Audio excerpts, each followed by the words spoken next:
This is a lecture on products liability.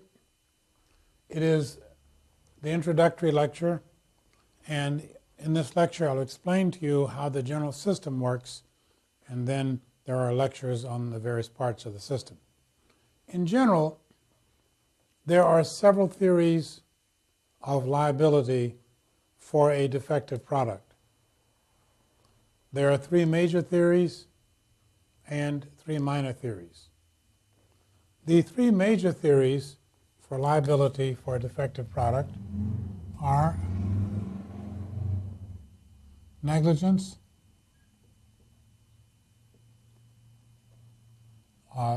strict liability,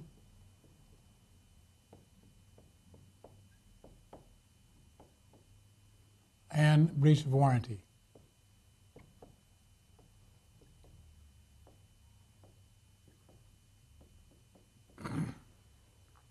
The three minor theories for a defective product are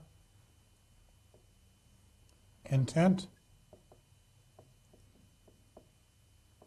which results in a battery, the intentional misrepresentation,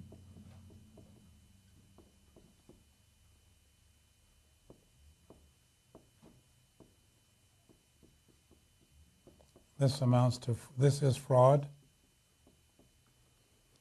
So you used the elements of fraud if you think it was there. Use the elements of battery if you think they were there.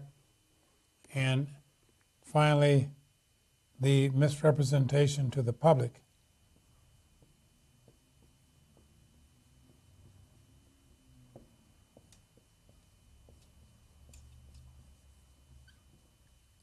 This happens at, the rule about this is at 402B, and it basically says that there's liability if the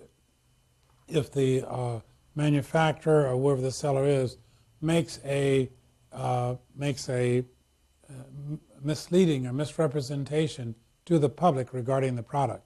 Usually it's on the label of the product or it's in advertising for the product, and there's strict liability for that kind of conduct. Misrepresentations on the label or misrepresentations in advertising. So these are the 6 theories of products liability, and we're going to talk briefly about each of these theories.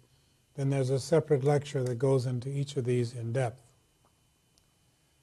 The negligence theory of liability for a defective product is based on evaluating the conduct of the party that you're claiming was negligent.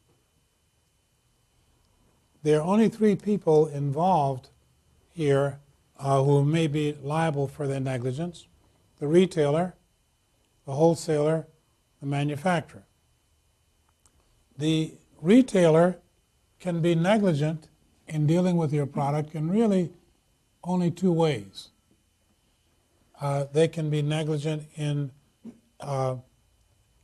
that they negligently selected a supplier. So this is negligent selection.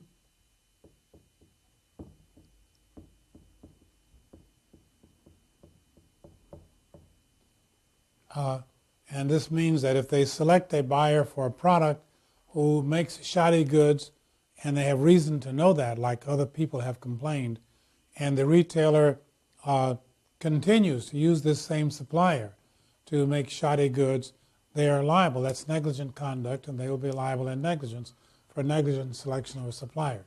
The other way that the retailer can be negligent is failure to warn. That is to say, if the retailer already knows that this product may be dangerous because maybe someone else has been injured by it, and they don't warn you about it, that is another way that the retailer can be negligent.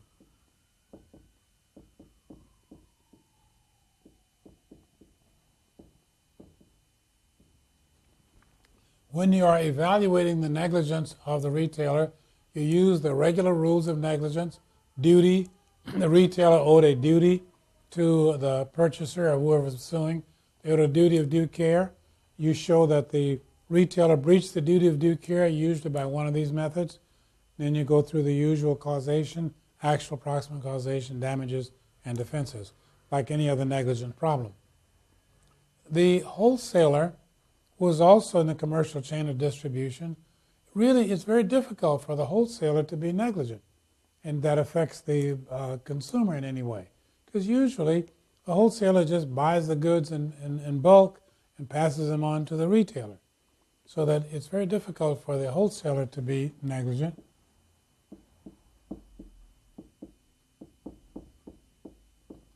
Difficult to be negligent.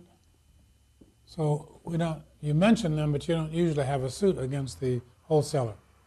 Now the wholesaler can be negligent. For example, if the wholesaler bought the goods from one person and in the course of delivering them, they dropped them, and it's cans of tuna, and some of the cans got punctured because of the drop, and now the tuna is rotten. Well, that kind of negligent handling by a wholesaler would make the wholesaler liable, but it would take something of that sort to make a wholesaler liable for negligence. Now, mind you, we're just talking about negligence. In strict liability, everyone in the commercial chain of distribution is strictly liable if the product was defective when it left them. We're not talking about strict liability, we're talking about negligence. Next, we come to the manufacturer. And the manufacturer is the person who is most likely to have been negligent. And there are lots of ways that the manufacturer can be negligent. The manufacturer can be negligent in the design of the product and the manufacture of the product. Now, we're just breaking down the manufacturing process into these various steps so that if you have a problem where there was some negligence, you can put it into one of these categories and then explain why what the manufacturer did created an unreasonable risk of harm. First, the duty. Manufacturer owed a duty to the foreseeable plaintiff, who is the consumer, and that they breached this duty, causation, proximate cause, damages as usual. Negligent in the manufacturing process. There's inspection.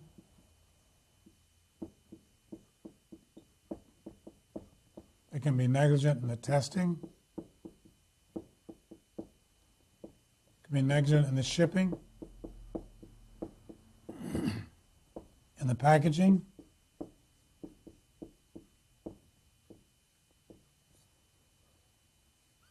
in the instructions,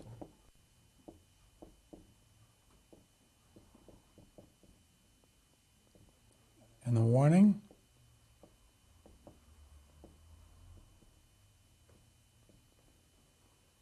so the manufacturer can be negligent in any of these ways.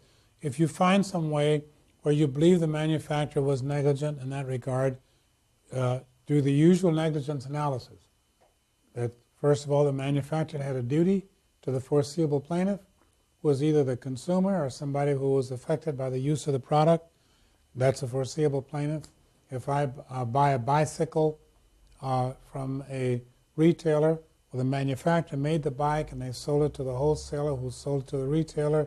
Then someone bought the bike, and while riding the bike, the handlebars came off and I hit a pedestrian. Well, the pedestrian is a foreseeable plaintiff for a bicycle. So if you have a manufacturing negligence, establish the duty to the foreseeable plaintiff first. Breach of duty using the usual methods to establish breach of duty, that is the negligence per se, violation of the standards of a profession or skill, the res ipsa, and the balancing test. So use any of those methods to establish the breach of duty, then do causation just as you usually do, and proximate causation and damages and defenses. Don't forget the damages and defenses, because they often put a lot of points in the defenses part. So if you're suing based on negligence, and again over here, negligence is one of the several theories of products liability. If you're suing based on negligence, then your cause of action is going to look like either this, this, or this, depending on who the defendant is. Again, keep in mind that when you sue for negligence, you're suing on the theory that the person you're suing engaged in some conduct which was negligent conduct. Now, the second theory of products liability was strict liability. It can be either one, strict liability or breach of warranty. Take strict liability. In the case of strict liability, the key thing is that we're looking at the product, not the conduct of people. We're looking at the product itself, the car, the hammer, whatever it was. And the question is that product defective? Because if the product is defective, there are two rules that apply, second restatement and the third restatement. The second restatement has basically been adopted every place. By every place, I mean throughout the United States. The third restatement is now coming on, and a lot of states have adopted the third restatement. And they have slightly different rules for when someone is liable for a defective product. The second restatement rule says a person is liable if the product is in a defective condition, unreasonably dangerous, and it's a commercial seller and someone gets injured. The third restatement breaks this down into three kinds of defects. Manufacturing defects, you'll see this when we do this in detail. There are manufacturing defects, design, and failure to warrant. So the third restatement of torts gives the standard for what makes a product have a manufacturing defect, what constitutes a design defect, what constitutes a defect and failure to warn. Product is defective because of failure to put warnings on there. So in a strict liability part of the problem in products liability, you need to go through each of these three when you're applying the third restatement of torts. Next, the third theory for breach of for products liability is breach of warranty. Now, there are several warranties that one might make. One is the express warranty. Express warranties, there are 2-313 of the UCC, and there are lots of things that can constitute an express warranty. For example, a model, a sample, a description, a promise, any of that sort of thing, even the label itself, even the name of the product can be an express warranty. For example, there was one product on the bar exam where the bar examiners were, the product being sold was a product called Bayban. It was a birth control pill called Bayban. Well, the title itself tells you what the seller is promising, what the manufacturer is promising. This will ban babies. And if it didn't, the product is arguably, you have an express warranty and the product may very well be defective. So the breaches of warranty, there are three of them here. Express warranty, then there are two implied warranties.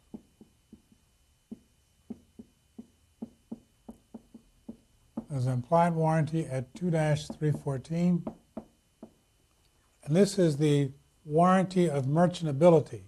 The warranty of merchantability says that the product is of merchantable quality, fit for the use that it was intended, and this is a major testing area. The implied warranty is a 2-314, in particular the warranty of merchantability. But in addition to the warranty of merchantability, 2-314 also has implied warranties that the product is adequately packaged, adequately labeled, that it conforms to what the label says it is, adequate instructions about how to use it, adequate warnings about dangers. So all that stuff is in 2-314, and it is very common in a products liability question on the bar for you to have to use that code section. And finally, there is the implied warranty at 2-315. This is the one saying that the product is fit for a particular purpose. In this case, the seller, the commercial seller, needs to represent to the buyer that this product is fit for the purpose that they say they want to use it for. There was a case where the person came to a sporting store and said, I want to do some mountain climbing. And so the store recommended a particular set of boots for that, rock climbing actually. And the boots the shoes that were recommended had plastic soles.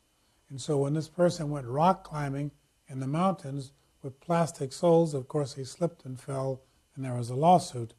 And the suit is based on the breach of the implied warranty that the product is fit for a particular purpose. Now this only applies if the commercial seller represents that the product is fit for a particular purpose, and it turns out it's not. 2-315.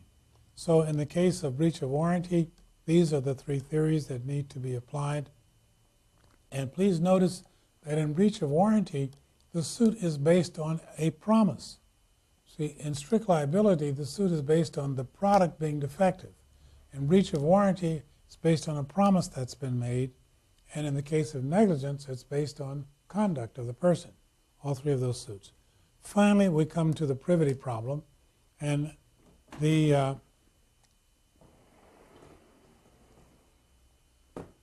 privity problem is illustrated by this diagram.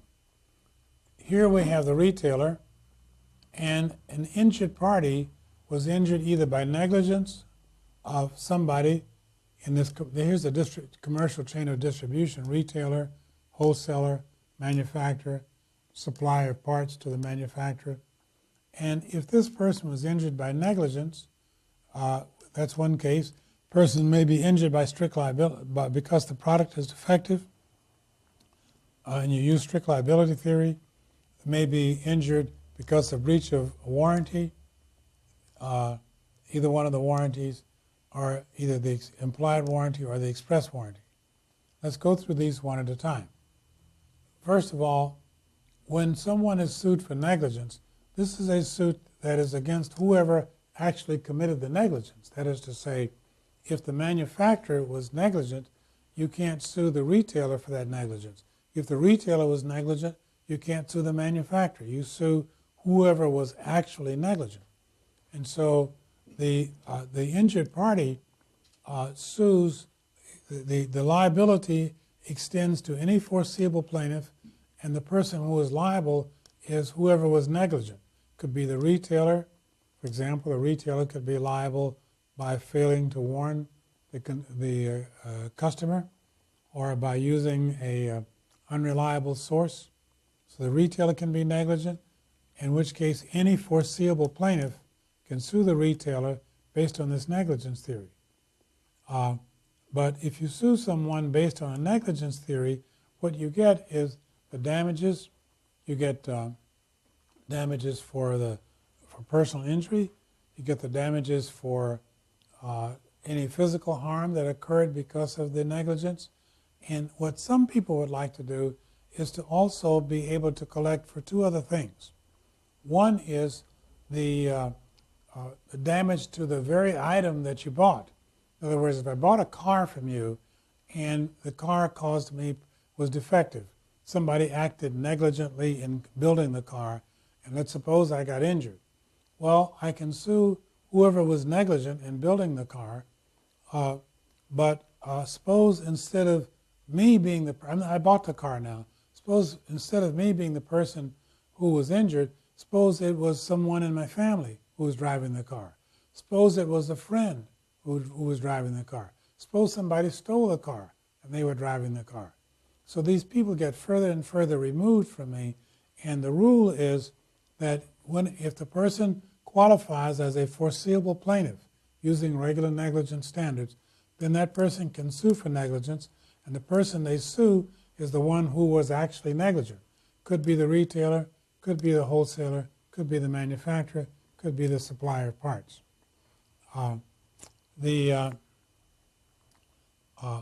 Next, if the person who was injured is suing based on a strict liability, getting back to here, I said that if this person is suing on a negligence theory, they need to be a foreseeable plaintiff, and the person they can sue needs to be the one who actually committed the negligence.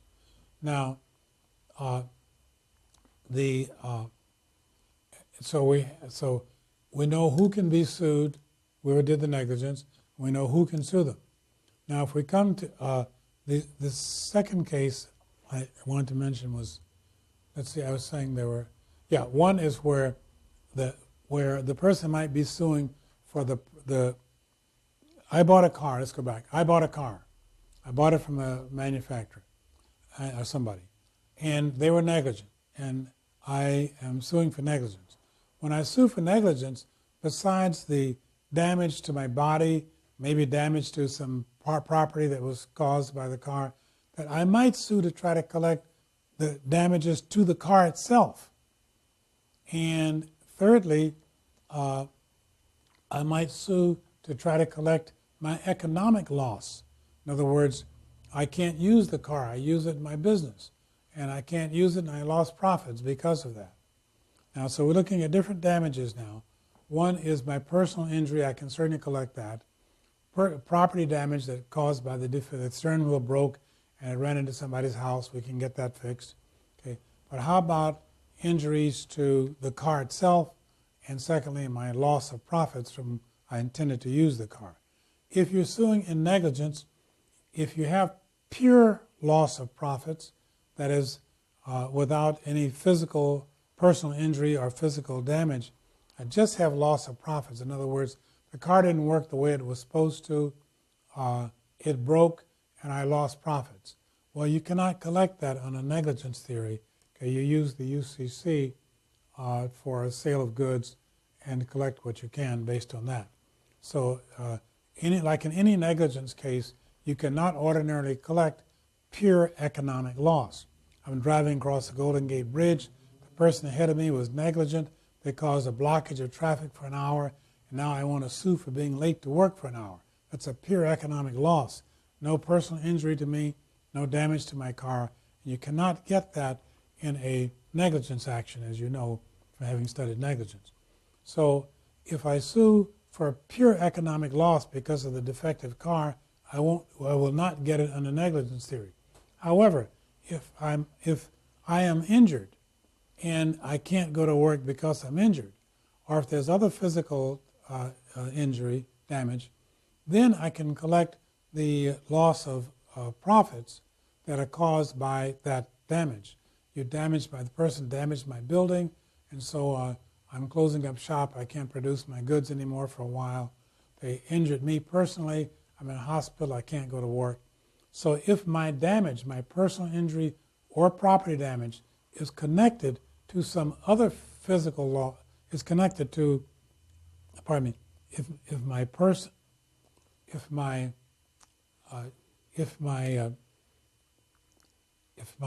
loss of economic gain is connected to a physical injury or property damage, I can collect it. If it's by itself, I cannot. Secondly, if the vehicle itself that was damaged, when I try to collect my damages because I bought a car from you, I bought a hammer from you, whatever it is, it doesn't work right, it causes harm, and now the car itself has been damaged or the hammer has been damaged. Can I collect for that? And the general rule is no, that you have to do that under a UCC theory. Next, suppose that the person injured is suing based on strict liability. Well, again, the person who can sue is the foreseeable plaintiff, just the usual foreseeable plaintiff. And they can sue on strict liability everyone in the commercial chain of distribution if the product was defective when it left that person. So if the supplier supplied correct parts, but the manufacturer made the mistake, then the person can sue the retailer, wholesaler, manufacturer, but not the supplier of parts, because the product was not defective when it left the supplier. So in a strict liability, can sue everyone in the commercial chain if the product was defective when it left that person. Again, if you're suing based on strict liability, this person who's suing needs to be a foreseeable plaintiff. The defendant can be any of these people. But once again, you cannot, just as in negligence cases, you cannot collect for pure economic loss, and you cannot collect for the damage to the product itself in most jurisdictions. nowhere can you collect pure economic loss. Most jurisdictions, there's a split of authority actually, in most jurisdictions you cannot recover for damage to the product itself. In a few you can. If the person suing is suing based on an implied warranty of merchantability or fit for a particular purpose, in case of the implied warranty, who can sue? And the answer is that under the UCC, A, B, or C, 2-318, this obviously will go into this in more depth in the lecture on warranties, but A says the person who can sue needs to be family or a guest. B says the person who can sue is anyone who is a person expected to be affected by the use of the product. But A and B both apply only to personal injury. And C, on the other hand, applies to property damage. So both of these apply to personal injury. This is family or guest. Family or guest. Take a look at the code. Family of the person who bought it, the purchaser, or that person's family or guest, household guest, can sue for personal injury only. B says anyone expected to be affected by the use of the product. So if I bought a bicycle from you, pedestrians are expected to be affected by the use of the product. So a pedestrian could sue even though they're not family or guests if the jurisdiction has adopted B. The majority rule, most jurisdictions have adopted A. Some jurisdictions have adopted B and a few C. C says that they can recover not just for personal injury. Remember, A and B are limited to personal injury. C includes property damage, but does not include damage to the very item that the person bought. California has basically ignored these and has said any foreseeable plaintiff can recover. So California is broader than any of these. So if the person is suing on the basis of an implied warranty, the person who can sue is a person fits under A, B, or C, depending on what the jurisdiction has adopted.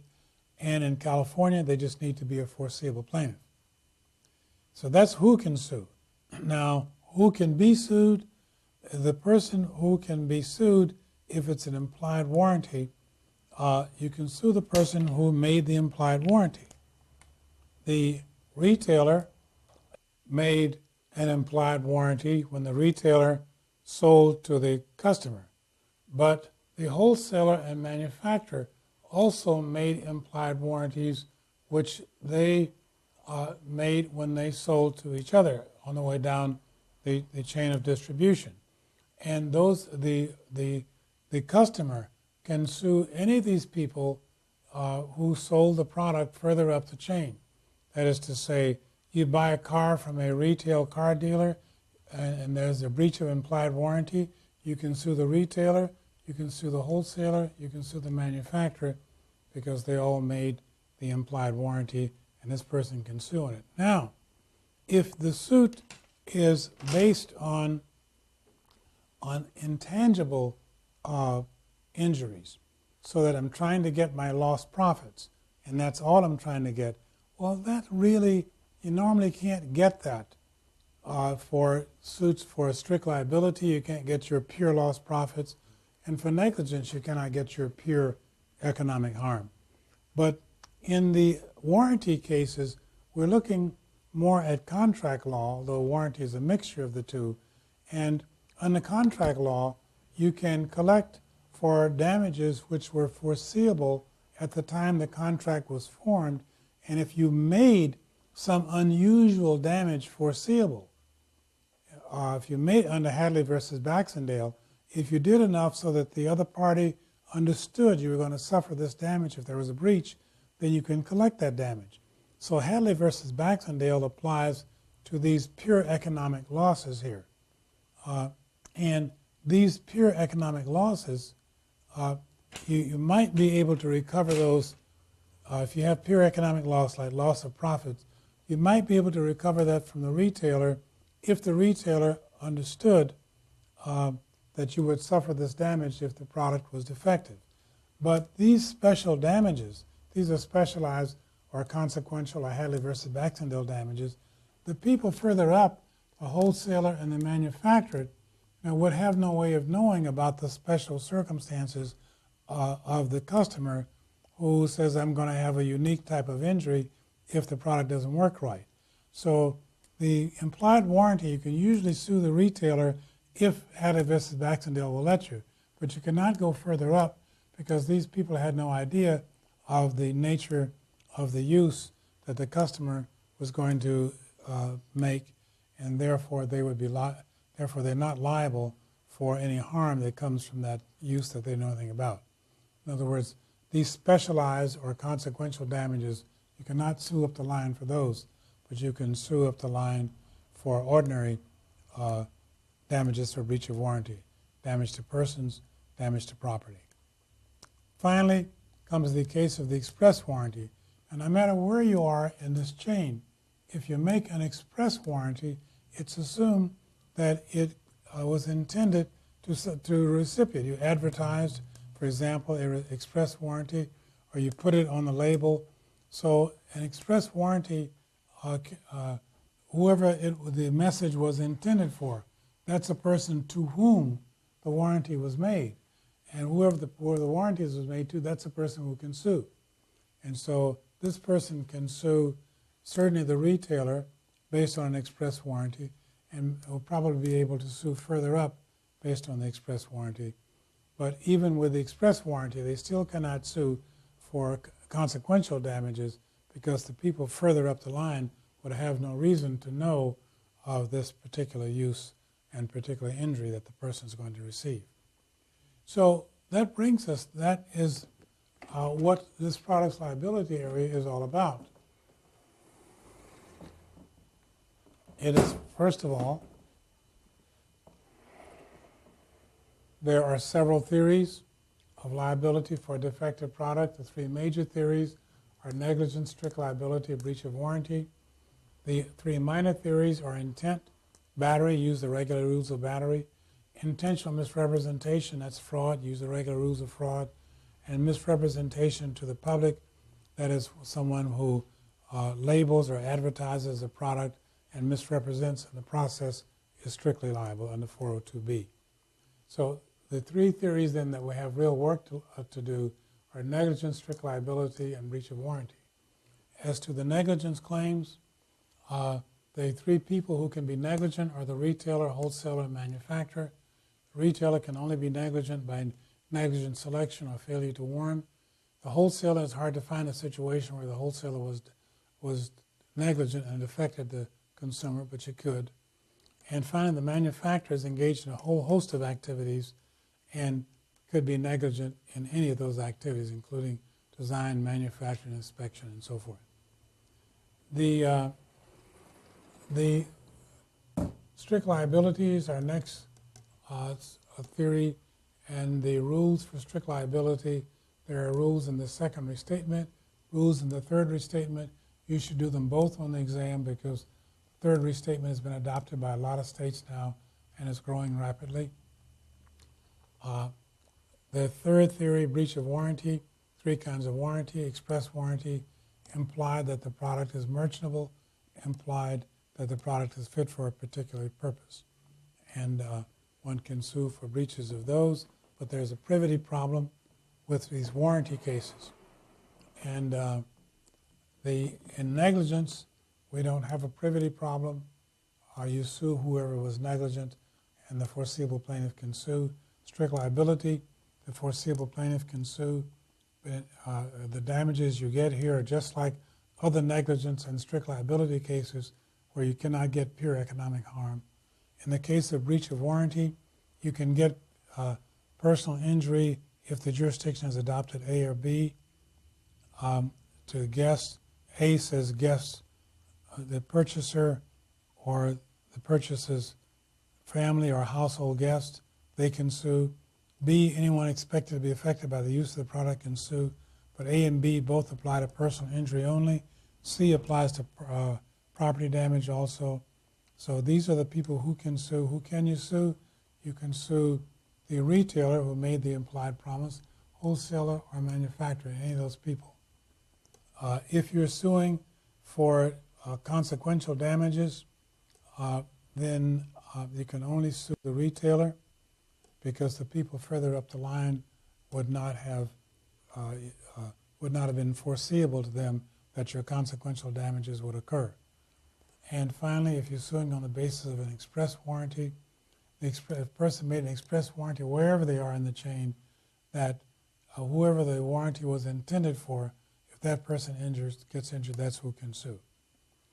And that is our introduction to products liability. There are full lectures on the other parts of it, and that is the end of this lecture. If I'm suing for breach of warranty, it's really a breach of contract suit.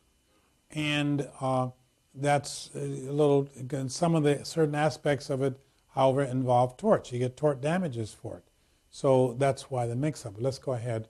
So we understand what a warranty is. It's a promise regarding the product that it must be a part of the bargain.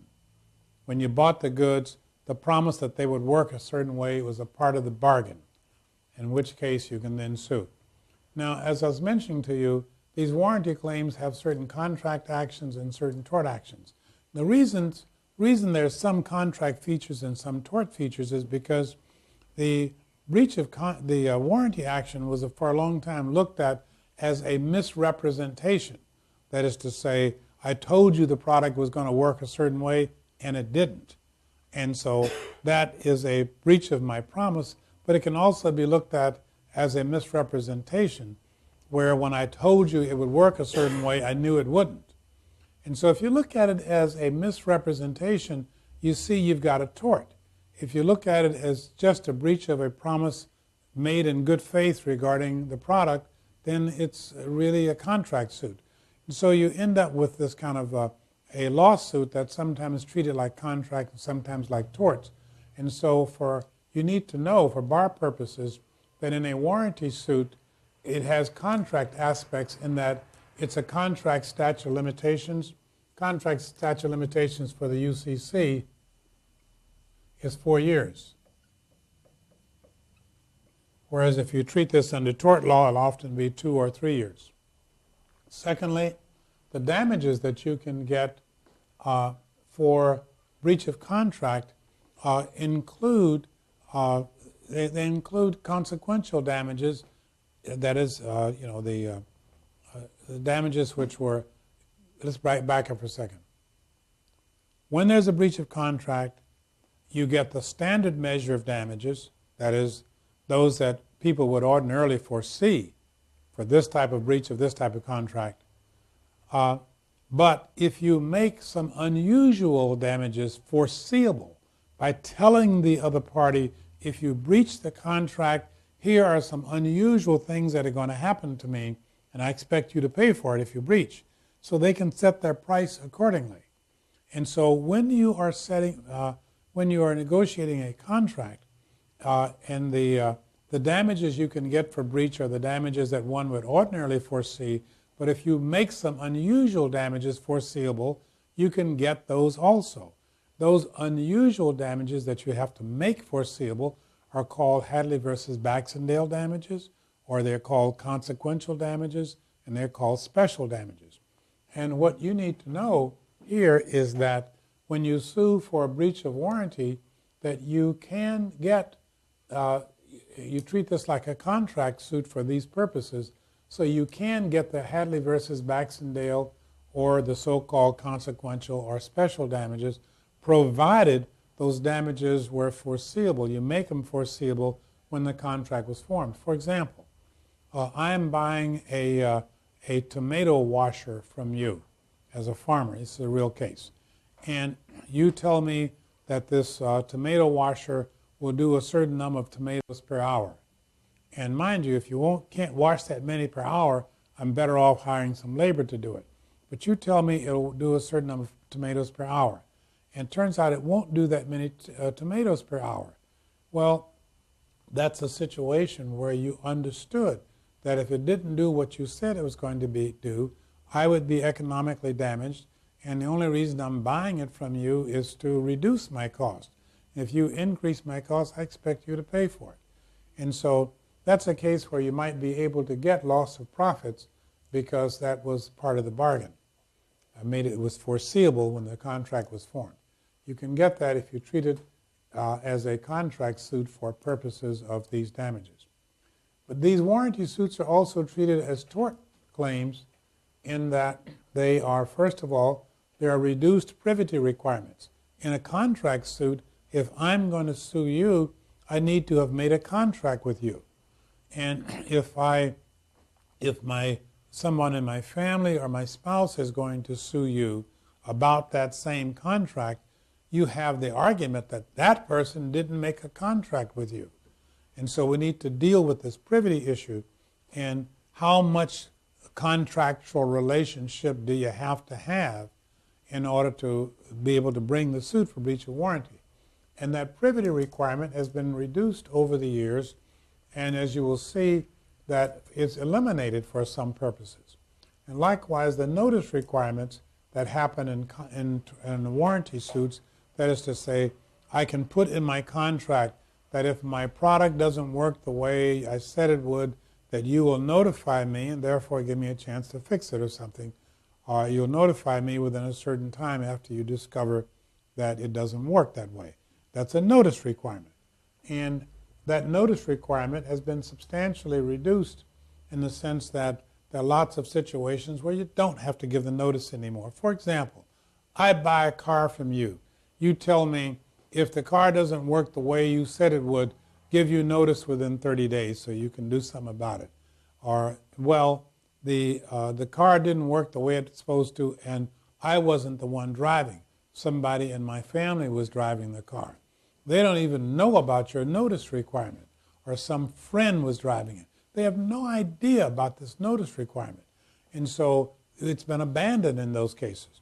And even in cases where I am the purchaser and there was a notice requirement in our contract, a lot of times the courts don't enforce those notice requirements anyway, particularly in personal injury suits.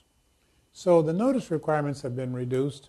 Privity requirements have been reduced, and so these look more like tort claims in that respect.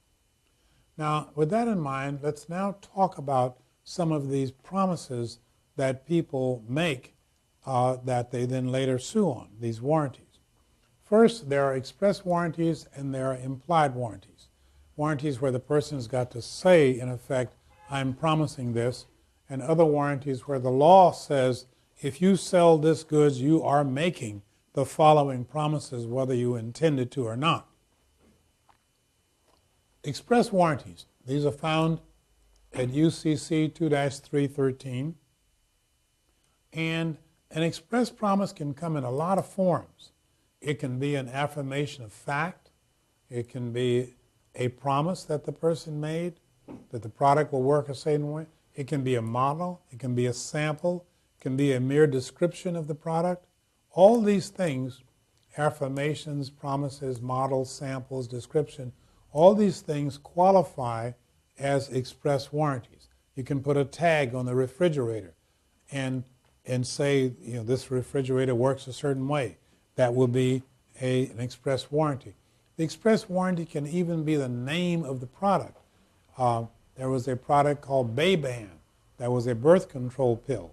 And obviously the name of the product, Bayban, tells you what it's supposed to do. And that would be treated as an express warranty. Now, one final thing about these express warranties is that there's no reliance required if the message was intended to reach this plaintiff. So if someone in the manufacturing sector, a manufacturer made a lawnmower and they sold it to the wholesaler who sold it to the distributor who sold it to the retailer, and I got it from the retailer, okay, well, any advertisements and such things or tags and so forth, which the manufacturer did, were expected to reach me because they're encouraging me to buy it. And if so, it's expected to reach me, and the message, whether it actually reaches me or not, if it was intended to reach me, and then that's a promise to me. And by law, that promise is also can be made to whoever else says that the law says is included in this promise. My family or guests, to people who are affected by the product, whatever the code says, 2-318, We'll talk about that in just a minute. So you don't have to have reliance on the promise, on the express promise, just the intent that the promise should reach you and whoever else the law says is included in that at 2-318. So now these are the express promises, and now we turn to the implied promises. And before we start through these implied promises, I want to remind you of three problems, three fact patterns that we're going to use to illustrate as we go. Let me show you what those are.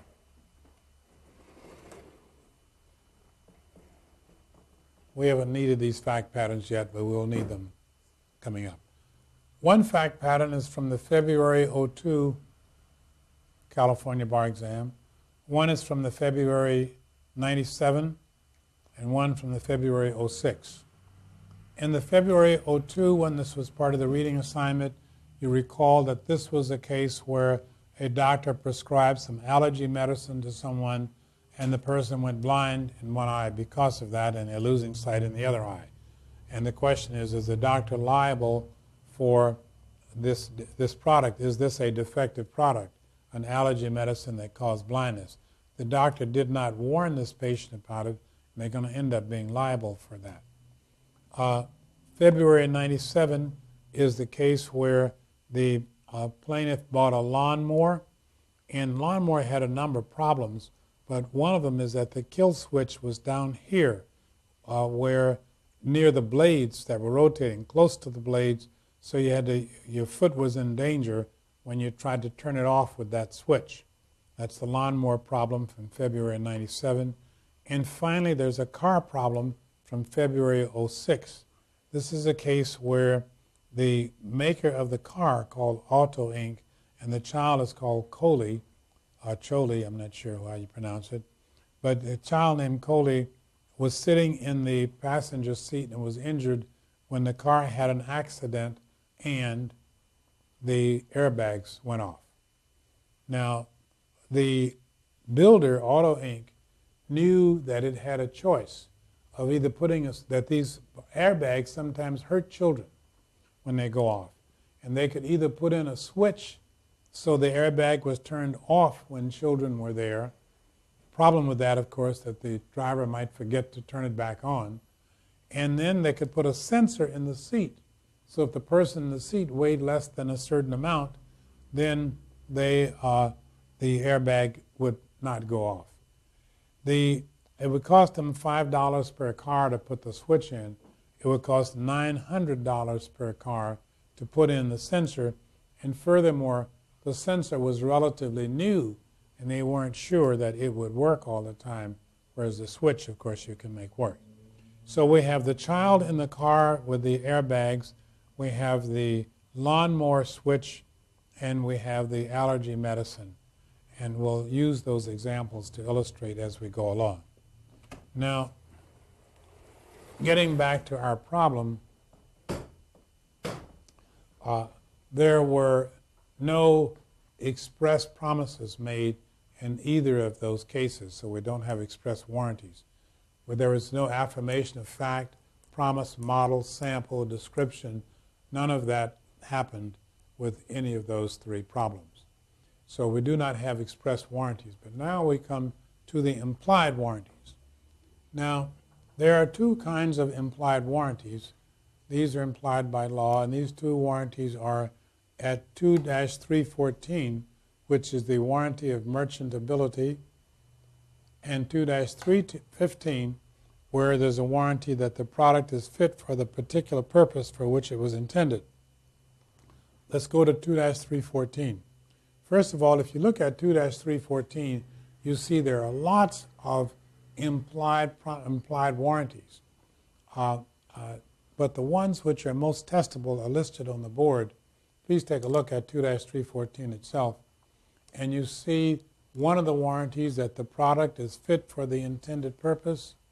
Another is that it is adequately packaged. Another warranty is that there are adequate instructions about how to use it. Another warranty contained in 2-314 are adequate warnings about the product. And so if any of this is missing, then there's been a breach of the warranty of merchantability. For example, in the case of the allergy medicine which caused blindness to the person, you could argue that that medicine, without adequate warnings, is not fit for ordinary use. And so it breaches this warranty, or fit for the intended purpose.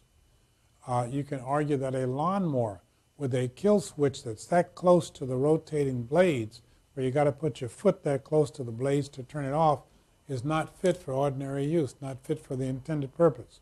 Like a chair you can't sit on or stand on is not fit for the intended purpose. Of course, the intended purpose includes foreseeable misuse. Everybody knows you got to be able to stand on a table as well as eat on it. So this includes foreseeable misuse, and if the product isn't fit for that, it's a breach of the warranty of merchantability.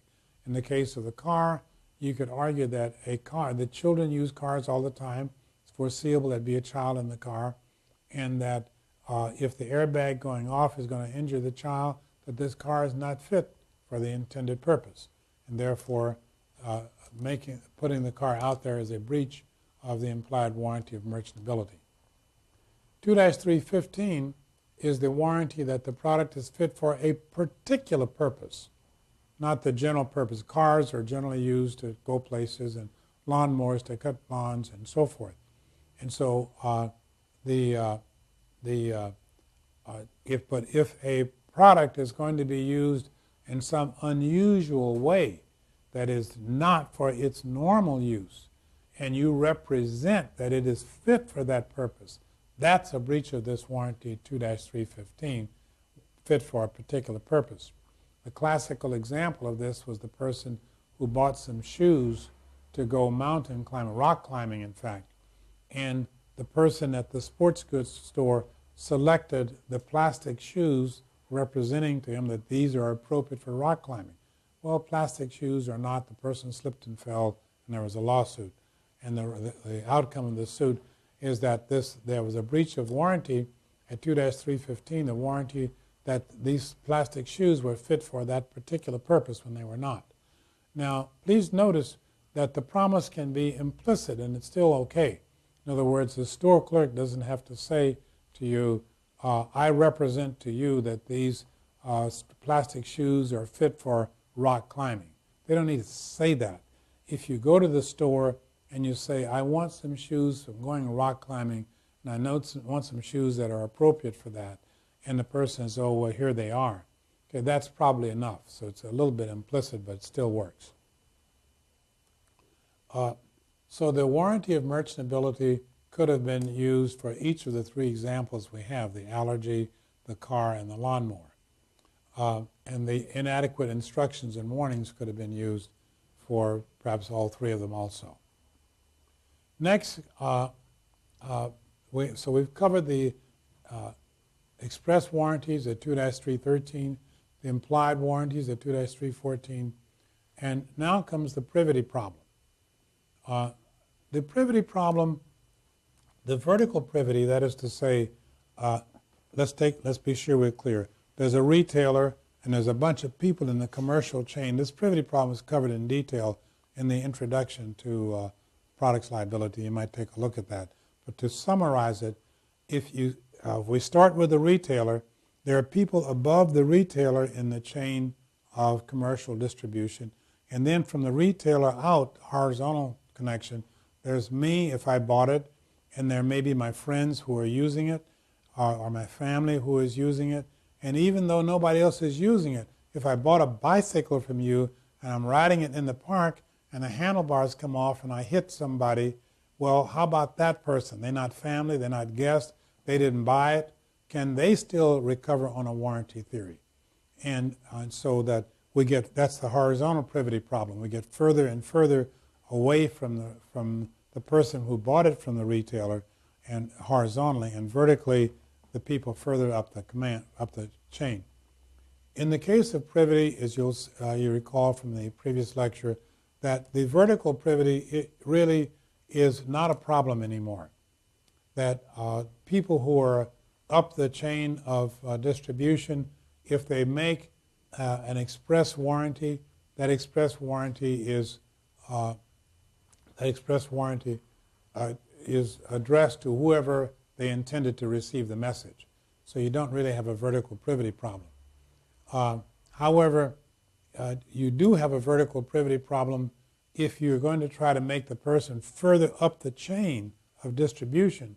You're going to try to make that person responsible for some Hadley versus Baxendale or consequential damages. For example, I told the person that I bought the lawnmower from that I have to get this lawn cut by a certain time, otherwise the movie company that's going to come out and make a movie here, they're going to sue me for breach of contract. And I need to be sure that this lawnmower will do the job. I got to get it cut at short, certain distance and certain time, so forth. And so the person says, oh yes, this will do the job. So I go out to do the job, doesn't work, and I sue. Now I've got consequential damages because the movie company is, I got damages because they can't use my lawn for the movie, and that cost me damages. But that was not foreseeable by the people further up the commercial chain of distribution. The person that the retailer got the lawnmower from doesn't know anything about that. So you're not going to be able to get consequential damages from people further up the chain. But from the retailer who knew about that, you might be able to get your consequential damages. So so you do not, the vertical privity does matter if you're trying to get consequential damages. That is, except it matters if you're using Hadley versus Baxendale damages from a remote seller, and the remote seller would be somebody further up the commercial distribution. As to horizontal privity, California says that these promises made by these promises are made to all foreseeable plaintiffs. But the UCC isn't that broad. The UCC at 2-318 says that we're going to give you three choices, A, B, and C. In each state, when they adopt the UCC or parts of it, they can choose whether they want to adopt A or B or C. And that determines how far away from the purchaser people can still sue.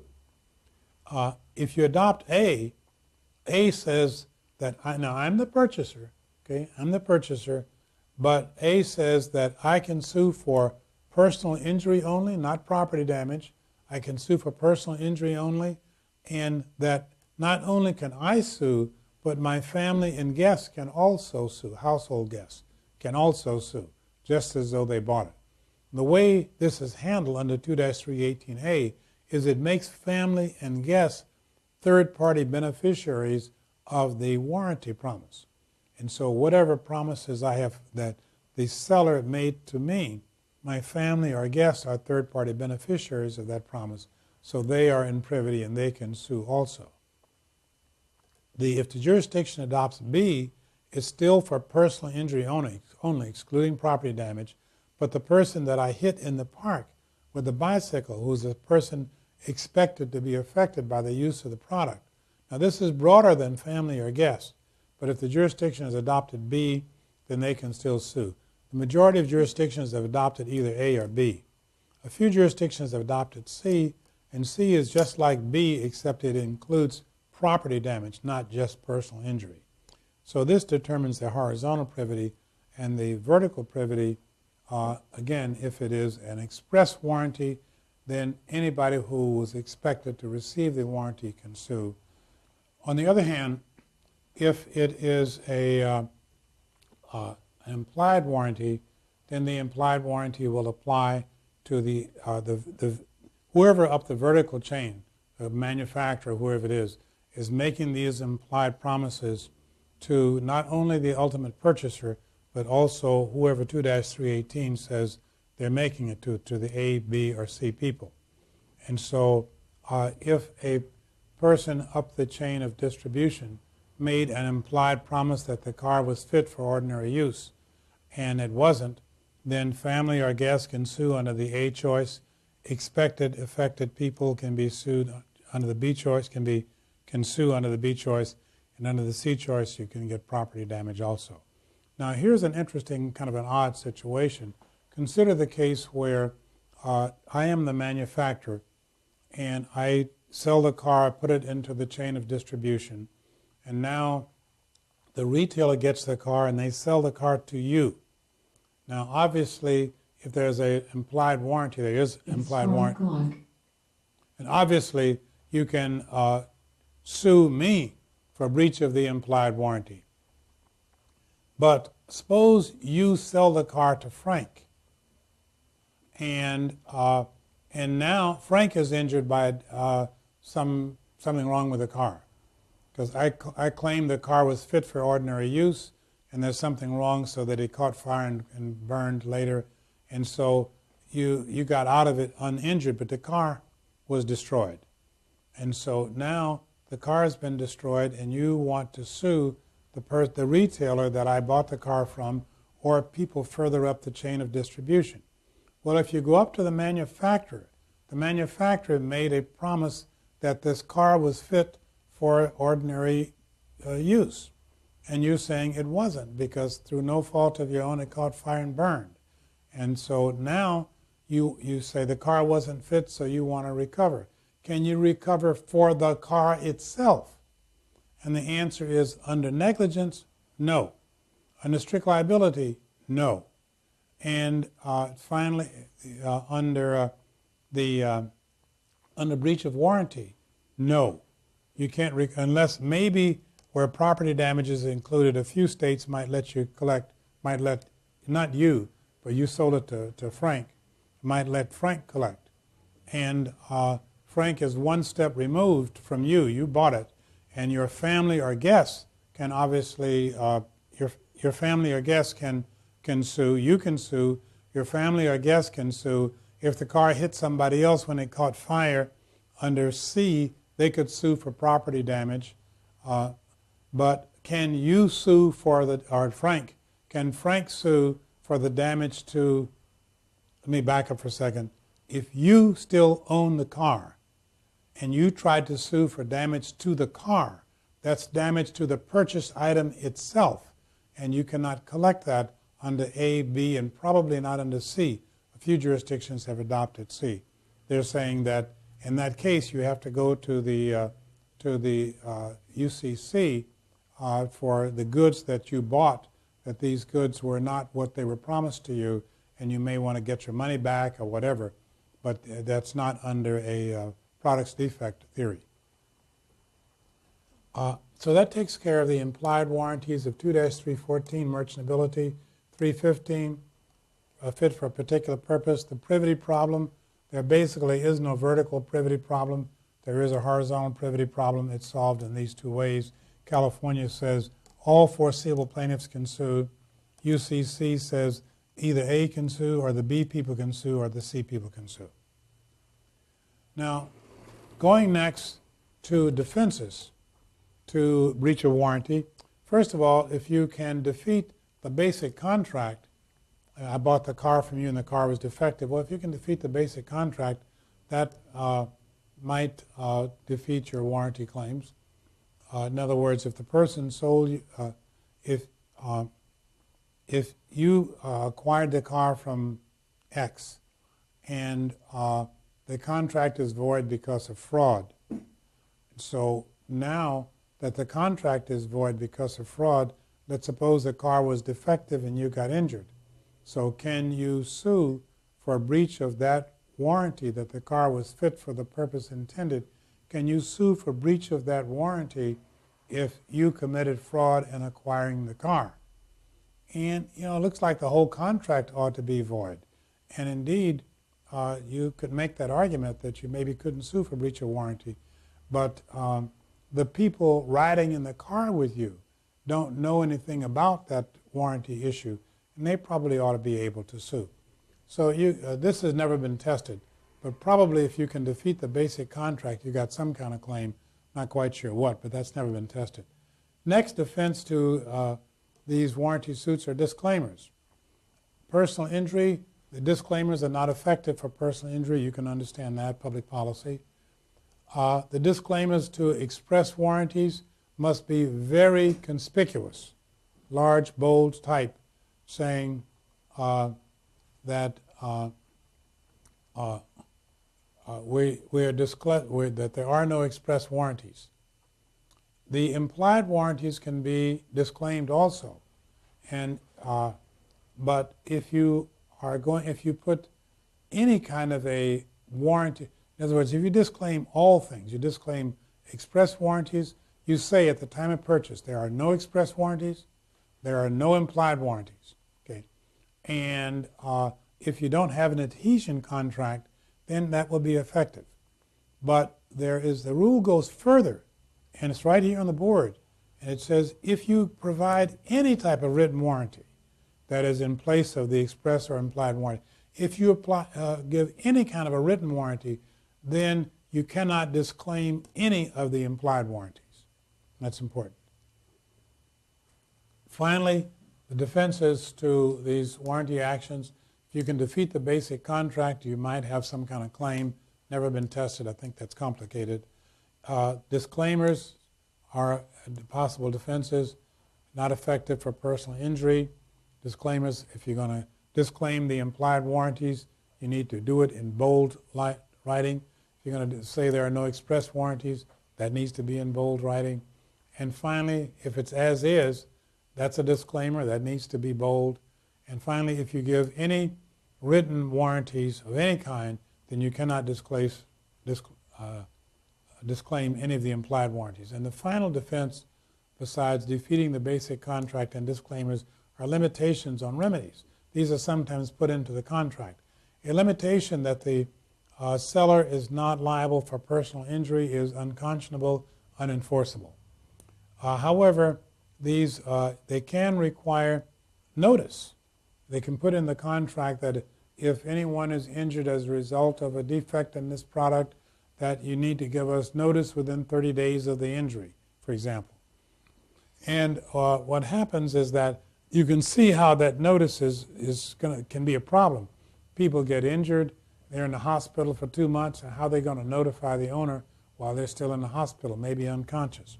So in many situations, this notice requirement in these warranty actions is just ignored altogether. And it is certainly ignored if it's a non-purchaser who is suing, somebody who's riding in the car with the owner and driver who didn't even know anything about these notice requirements. It will certainly be waived for them. So the defenses are disclaimers and limitations on remedies. Finally, the damages you can get. If damages are to people or property, there's no problem recovering that. That type of damage is recoverable. If the damage is to the purchased equipment, the majority rule is no. In a few jurisdictions you can recover. The recovering for economic harm, you apply Hadley versus Baxendale, and if the economic harm, loss of profits, for example, is made foreseeable at the time the contract is formed, then you may be able to get that. But notice you cannot get this economic harm under either negligence or strict liability unless that economic harm is connected to some other type of injury that you can collect for. Okay. Finally, warranty actions are phasing out, and they're phasing out because the warranty action is the same as a strict liability action. If you eliminate the disclaimers, in a lot of situations disclaimers just will not work. You eliminate the notice, courts are ignoring them most of the time anyway.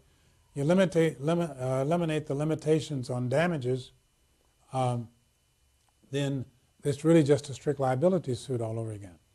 And so because of that, there are a lot of cases where you don't need the warranty. You just go for strict liability. They'd be the same. But warranty suits are still useful in a few situations. One is you get a 4-year statute of limitations under the UCC instead of 2 to 3 years as you would otherwise get. And secondly, you can recover these consequential damages if you can satisfy the Hadley versus Baxendale rule. Now, with all that in mind, let's look at our 3 examples again. The example from February of 2002, where the doctor prescribed an allergy medicine that's causing the person to go blind. Well, let's look over here at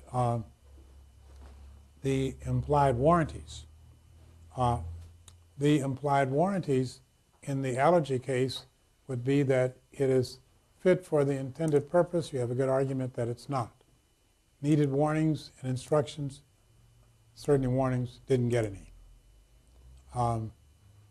Fit for a particular purpose, you can even claim that these were the particular purpose you were getting the meds for was for allergy.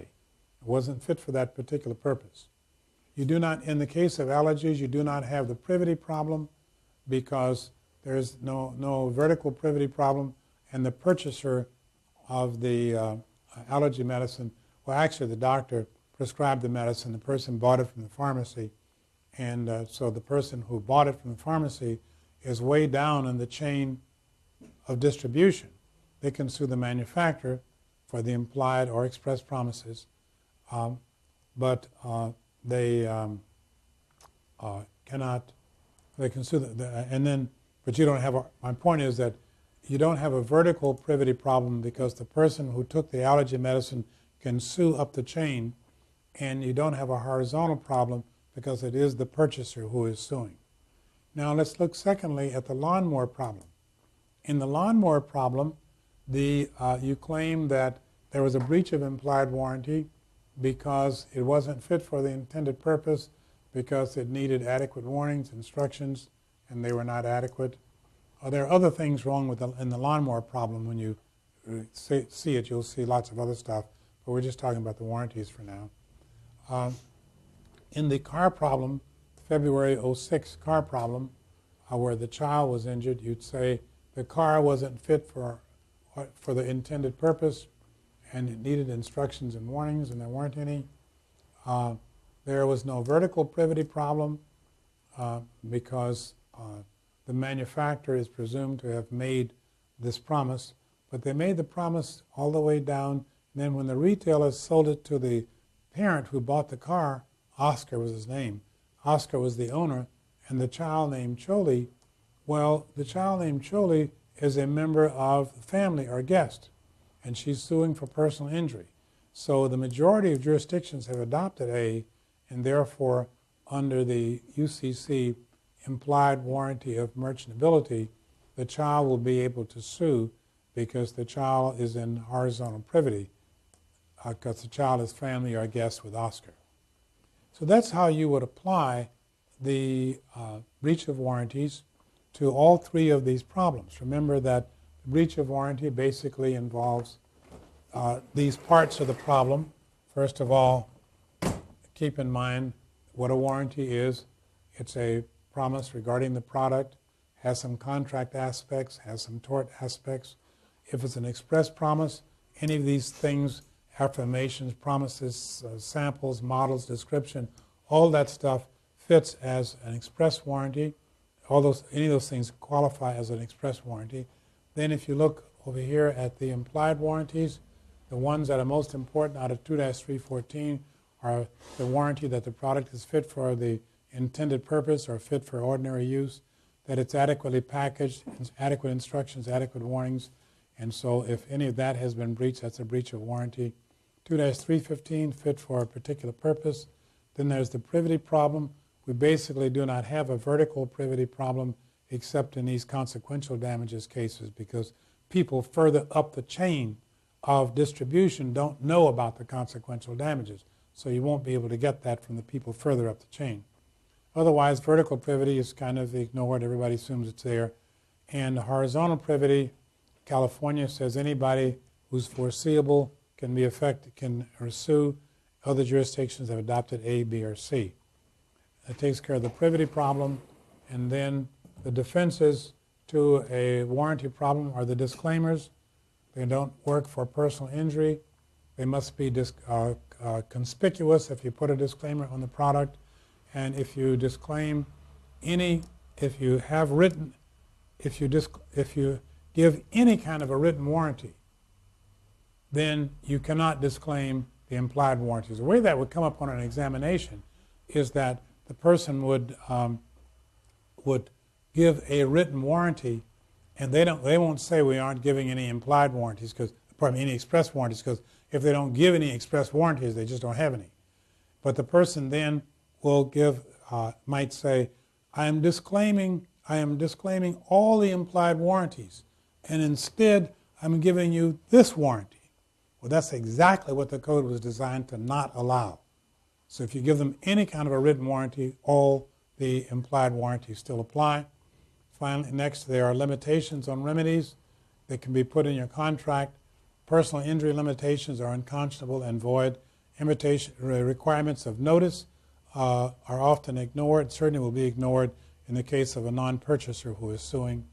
The kinds of damages you can recover damages to people. You may recover damages to property. As I mentioned, if a jurisdiction has adopted B, or if they're California and they're broader than that.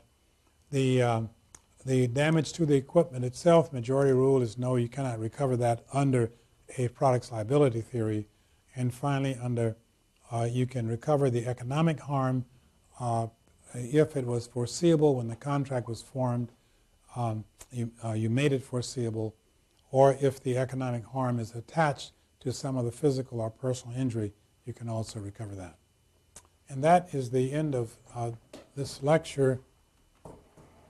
I did mention why the warranty claims are phasing out. And again, if you get rid of the disclaimer, notice, and limitations on damages, warranty claim is the same as a strict liability claim, except that you get a 4-year statute of limitations and you may be able to recover consequential damages.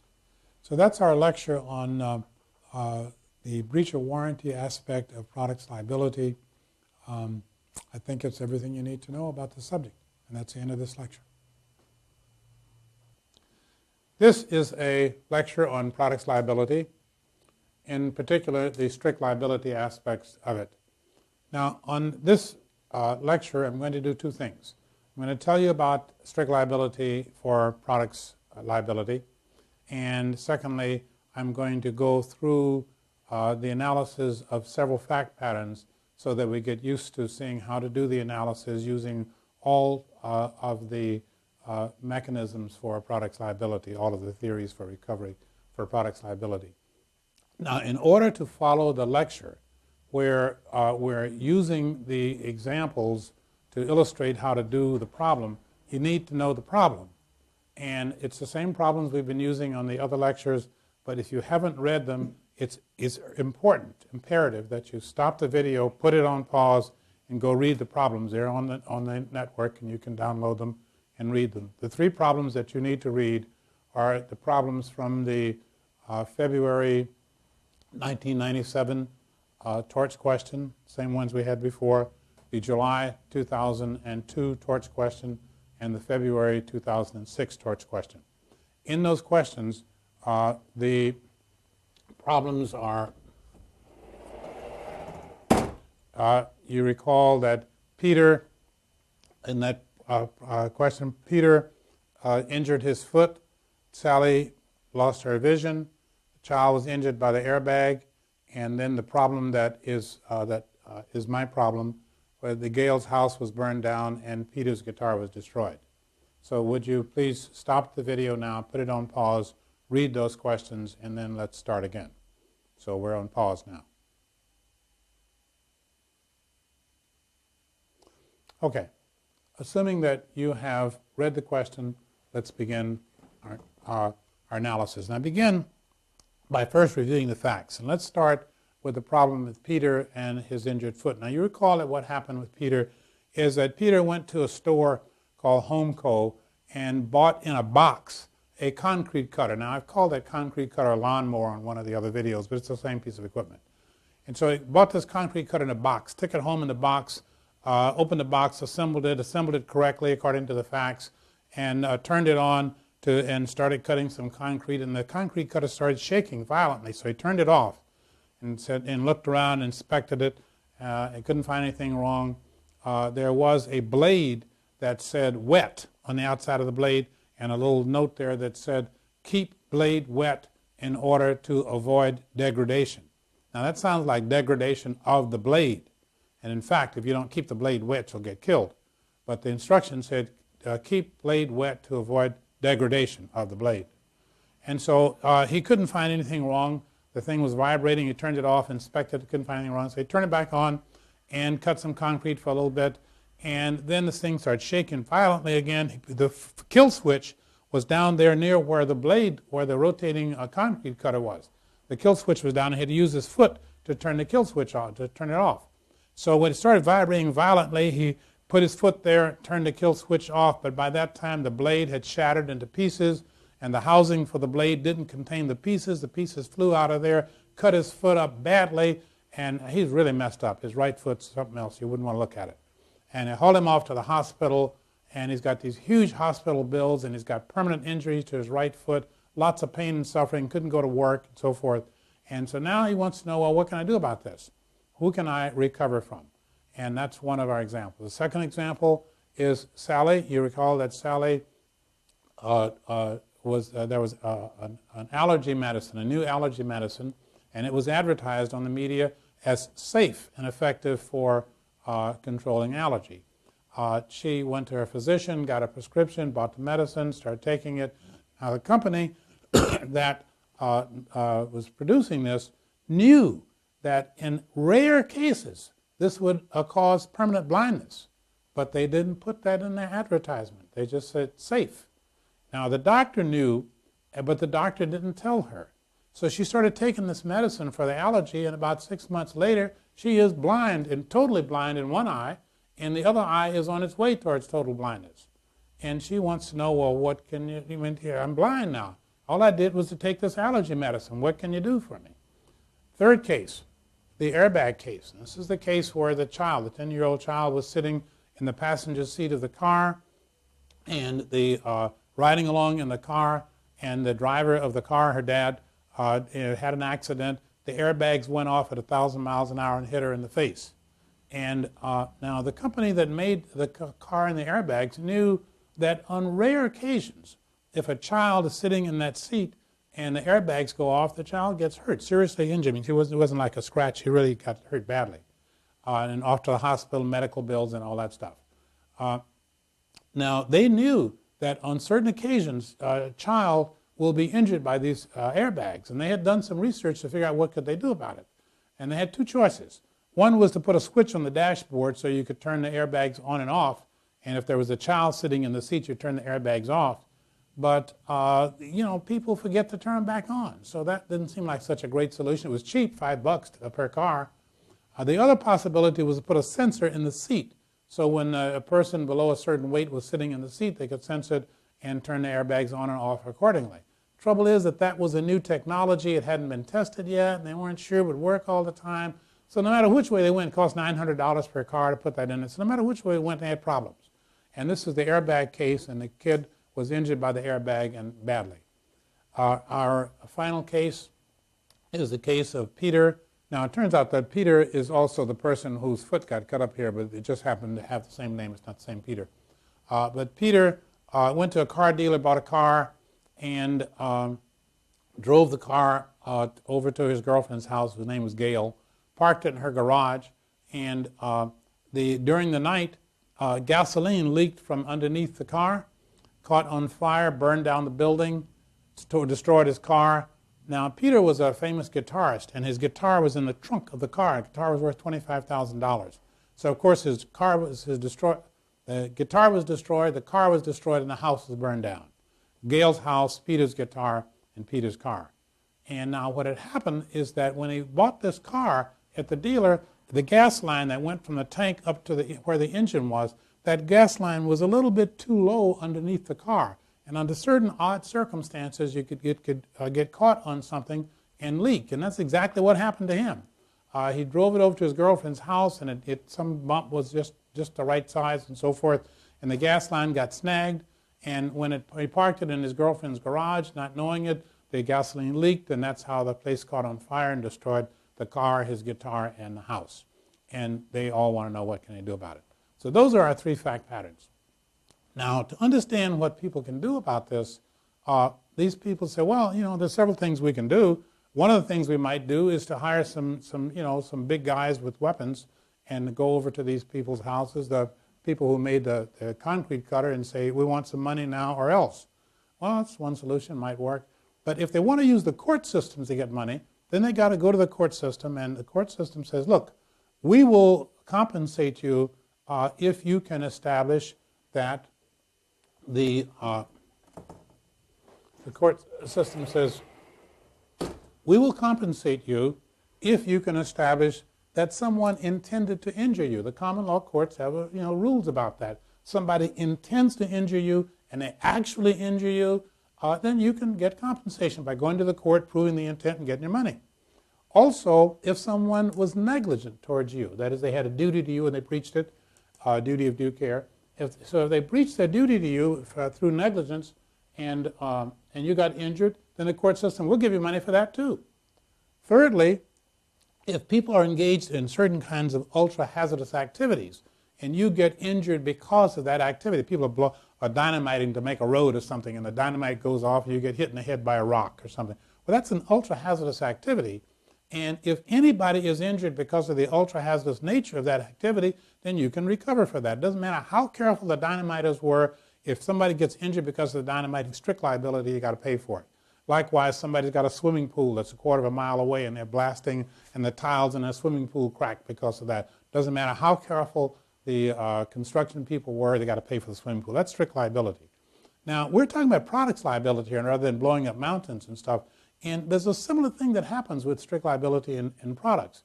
If I am the maker of a product and I put this product out there into the stream of commerce, usually when I make products, I don't make one of them. I make lots of them. I make hundreds. I make thousands. I make tens of thousands of these things and put them out there for sale. Now, if this product which I made is just too dangerous to be out there at all, not reasonably safe, the second restatement talks about being unreasonably dangerous. The third restatement, which we'll use most of the time, talks about being not reasonably safe. But whichever that language that you use, if you put a product out there that's too dangerous to be there, not reasonably safe, and there's going to be thousands of them out there. And you can imagine a huge number of people that may get injured by this product that's not reasonably safe. And so you see the problem that you put the product out there, huge numbers of people get injured. That ought to be treated like strict liability in the same way that dynamiting or blowing up a mountain to make roads and stuff should be, because of the huge number of people who get injured by putting that product out there. And so the deal is that if you put a product out there that is too dangerous to be there, not reasonably safe, and we have a name for that, we call that product defective. So if you put a defective product out there, then it can cause enormous harm. There's strict liability for everybody who's injured as a result of putting this defective product out there. And anybody who puts the defective product into the stream of commerce, that person's strictly liable. And if you look at the commercial chain of distribution of a product, it begins with somebody designing the product, then somebody manufactures the product, then the product gets adequately labeled with instructions and how to use it and warnings about things that may go wrong and advertisement. And so you get information about the product. So again, you design the product, you manufacture the product, you get a bunch of information about the product from a variety of sources, and then the product is put into the commercial distribution system, trucks, airplanes, trains, and so forth. It eventually gets to the retailer.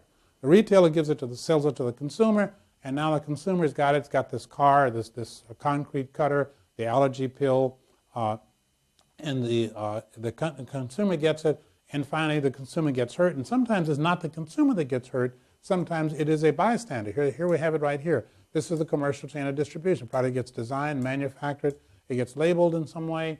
By label, I'm not talking about just the label on the container. I'm talking about all the information that the person gets about the product, advertising, labels, instructions, warning books, all that sort of stuff. So a product gets adequately labeled, then it gets into the distribution chain, gets to the retailer, consumer gets it, and the consumer may get injured or some bystander may get injured. Now, please notice that in the case of the child riding in the car, the child didn't buy the car. Okay, so that wasn't the purchaser who got injured.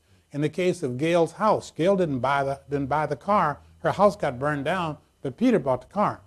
And so it's not always the person who bought the item that got injured. It could be a bystander, a family member, or someone of that sort. So this is a commercial chain of distribution, and what we have here then is that if you're going to go to the court systems and get paid, the court system says if you can prove that someone intended to injure you and you got injured, you can collect. If someone was negligent and injured you, you can collect. If they put a defective product into the stream of commerce and you got injured because of that, you can collect. And this third group of warranties here, we'll come back and talk about them because it's kind of a different class of things. So we're at the point then where these people who got injured, the person who injured, whose foot's all messed up, the child who's messed up, Gail's house has burned down, poor Sally can't see anymore because of the pills that she took. So those people, they go to court and they try to prove this stuff, and that's how they can recover. So now let's look at each of those. Here are the questions, the bar examples that I asked you to read. The bar examples from February 97. This is the injured foot. July 02 is the blind person going blind because of the allergy medicine she was taking. July 06, the airbags injured someone. And this is my example here where Gail's house burned down and Peter's guitar is burned. And also Peter's car is destroyed, by the way. And so these are the injuries and these people want to recover. Let's begin with intent. And let's begin with the foot, with Peter's foot. So Peter's got all these medical bills and everything, and he wants to get some money. So what he does, he goes to court. He says, I want to prove that somebody intended to injure me, and I got injured. Because if people intend to injure me and I get injured, I can collect from them. So I got to prove somebody intended to injure me. Well, you look at Peter and his foot and everything that happened to him, and who are the people that might have contributed to that he might be able to collect from? And the answer is only those people who are in the commercial chain of distribution of the product. People who had nothing to do with the product, of course, are not going to collect anything. But the people who had something to do with it might be able to collect from them. So we look at all the people in the commercial chain, and here they are. So Peter, with his busted foot, says, did anybody in the design phase, the people who designed this product, were they intending to injure me? No. Manufacturing? No. Labeling? No. There's nobody here who intended to injure Peter. And so if Peter sues based on the intent to injure him, he's not going to get anything.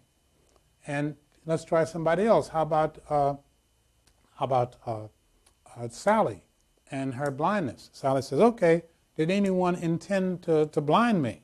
And she says, well, now hold on a second. She says, now, no one consciously says I'm going to get Sally. They didn't do that. But, you don't have to do that to intend to injure somebody. The most famous case is the case of the Ford Pinto, and Ralph Nader, you recall, made a reputation over that. And what happened with the Ford Pinto is that the Ford Pinto was built, and there was a gasoline tank behind the front seat of the car, and actually further back. But they were able to prove that under certain kinds of accidents with this Ford Pinto, that the car would catch fire and the people would not be able to get out. They'd burn to death before they got out of the car under certain odd types of accidents with the Ford Pinto. And so the Ford company decided, well, moving that gas tank is going to be expensive, and we'd rather just pay a few people who get injured when our car has a kind of crash. We'd just rather pay them than to move the gas tank. And Ralph Nader was able to prove this, and he got huge punitive damages from the Ford Motor Car Company because of that. And the idea is that if you do something that is substantially certain to cause somebody to be injured, that's the same as intending to injure them. You go to a ballpark that's just packed full of people. There's some sports event going on there, and you throw a huge rock over into where all those people are sitting, and you say, oh, I didn't intend to injure anybody. Well, it's substantially certain that someone's going to get injured by that. And when you do something that is substantially certain to injure somebody, it's the same as intending to injure them. So now we bring that back to Sally and her blindness here, and we know from the facts that you just read that the company that made this pill knew that on rare occasions, not very often, just like the Pinto, on rare occasions that this use of this pill will cause total blindness, permanent. And they knew this, but they didn't put it in the ads. They didn't tell her, and they didn't warn her with anything on the labeling or anything. Now, I told the doctor, who was the learned intermediary, and the learned intermediary should have told her. The doctor, no doubt, was negligent. But they know that people are sometimes negligent. And something that's that dangerous, you can't not rely on someone else to be sure to tell people how dangerous it is. So you're almost certain that if you put thousands of these allergy pills out there on the market, and somebody is going to be one of those people who gets totally blinded. Turned out to be Sally in this case. And so that amounts to intent. So if Sally sues the company for battery, because we're substantially certain to get it to happen, she can get punitive damages for that because it's malicious, it was intentional. And so when Sally goes to court, yep, she can get something under intent. She can sue for intent and recover. How about the child and the airbags? Well, the child and the airbags, that's a little different situation, because there again, the company knew that if you put a child in the passenger seat, that rarely, occasionally, a child will be injured by the airbags going off. So they knew that too, just like like the Ford Motor Car Company, and just like the allergy pills. But the difference here is that in the case of the child and the airbags were put there to reduce the likelihood that the child, whoever's sitting in that seat, would be killed by the auto accident. So they reduced that dramatically by putting the airbags there, but they left some danger because of the airbags. So it wasn't like they created this danger, like in the case of Ralph's Nader and the gasoline tank. The Ford Motor Car Company created that. The allergy pills, they created that. But in the case of the airbags, they were trying to reduce the harm from the accident, and this is just something that's left over. And it turns out that that's as safe as they can make it, because they're trying to find out a way to make it safer, but they haven't been able to do that yet. So you don't have intent in the case of the child, because although it was substantially certain that someone would be injured, they can't make it any safer. They're trying to figure out, but they can't do it. And finally come Peter's, Gail's, whose house got burned down because of the leaky gasoline, and no one intended to burn her house down. No one intended to destroy the car. It was just designed negligently. And so in all these cases then, the only one where you would do the analysis for intent would be the one for the allergy pills. Now we next turn to negligence, and if someone was negligent, meaning that they had a duty to whoever the foreseeable plaintiff was, they have a duty, they breached the duty, causation, it caused the harm, damages, defenses. Regular negligence analysis here. Thing is that you gotta, if here are your clients, and they're claiming somebody was negligent, well, they got to find somebody over here who was negligent in order to sue them. And they got to prove these components. Don't do half of this when you do it on the exam. You got to, if you find somebody over here you think was negligent, got to do the whole analysis. So let's take a look. Let's take first at the concrete cutter. Concrete cutter. This person says, "Hey, my foot's been beat up. I got these big hospital bills. I want somebody to pay. I'm going to find somebody who was negligent to me. Who am I going to find? Well, I start over here with a designer. This designer, I mean, just intuitively, you put the kill switch down there where the rotating blade is, and you got to use your foot to turn it off. I mean, that obviously is creating far more danger, far more risk than was necessary to do that. And so you won't have any trouble using the risk utility analysis to show that putting that switch there was negligent conduct. So go through your analysis here, show that that was negligent conduct. Duty was owed. Now be careful here, because the people who are designing this more, they have to have a duty. They have a duty of due care to the foreseeable plaintiffs. And if you're designing this concrete cutter, then you know who your foreseeable plaintiffs are. You know who are the people that might be injured by what you're doing. Who are the people? The people going to use the mower, and the people who are the concrete cutter, and the people who are nearby. And so those are the people you can foresee may be injured. And you've got to take measures to not expose those people to unreasonable risk of harm.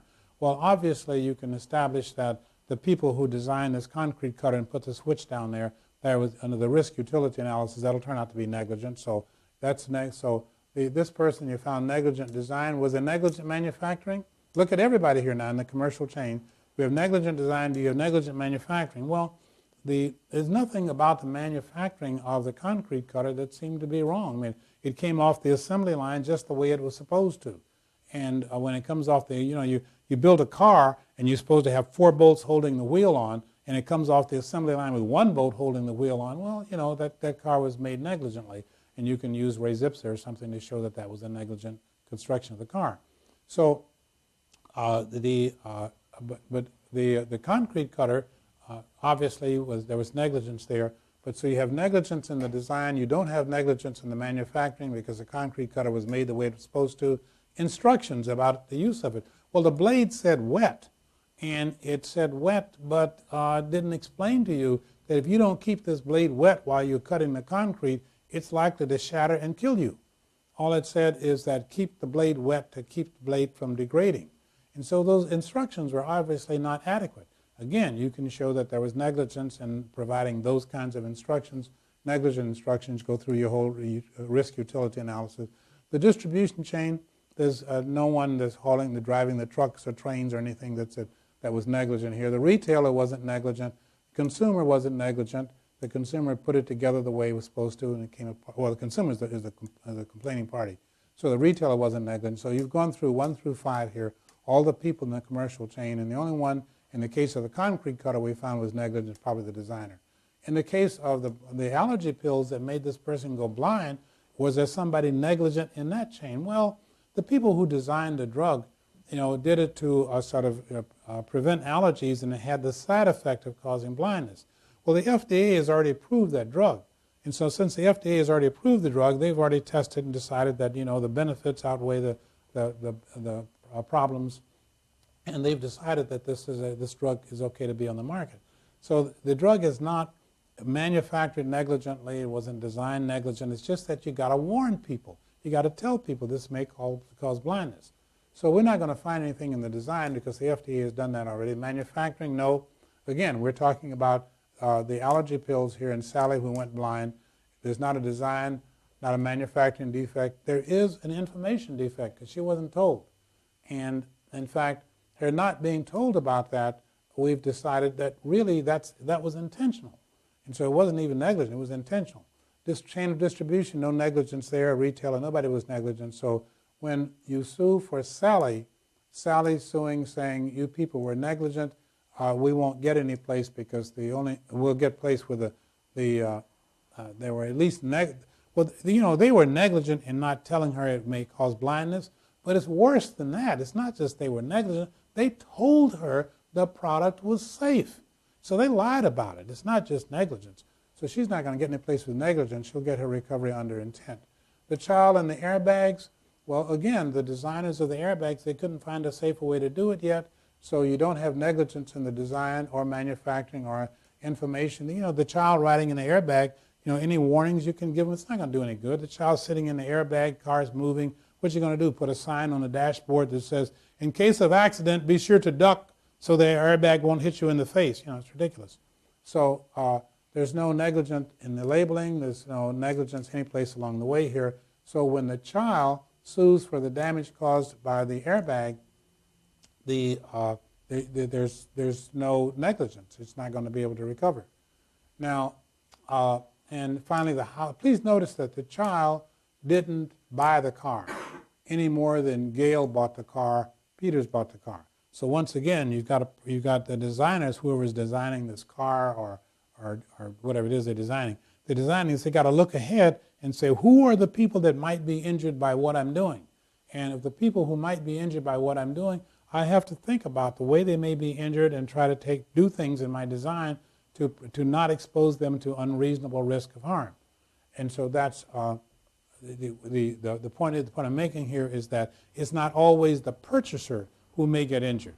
In the case of the child in the passenger seat, it's not the purchaser at all, but the child still is in the passenger seat and may get injured. In the case of Gail's house getting burned down, she wasn't the purchaser, but it's still foreseeable if you're designing this car and you have this gas line that runs from the tank underneath the car up to the motor, and you realize that if you put that gas line too low to the ground, it may get snugged and leak, and obviously if it leaks, it may catch fire. You could burn down anything. So Gail is a foreseeable plaintiff, and you should have been able to recognize that.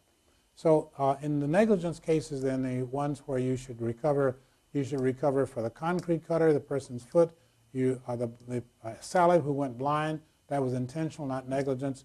The child and the airbags, you're not going to get anything because the child, the airbags was as safe as they could make it. Gail lost her house, she can recover for the design, whoever designed the car, and Peter's guitar also. So there's lots, that's a design defect. There were no manufacturing defects in any of these, and that's how you would do those. So that takes care of intent, negligence, and then it brings us to strict liability. Now, strict liability is really what this lecture is primarily all about, but I wanted to go through to review these. We've done these, the negligence and the negligence has been done on another video, and the warranties have been done on another video, although we'll run through them here quickly. So we are now at this point, strict liability, and that's really what this lecture is primarily all about. It took us a while to get there because I wanted to use this time to review. So strict liability, what are the elements? What do you have to prove?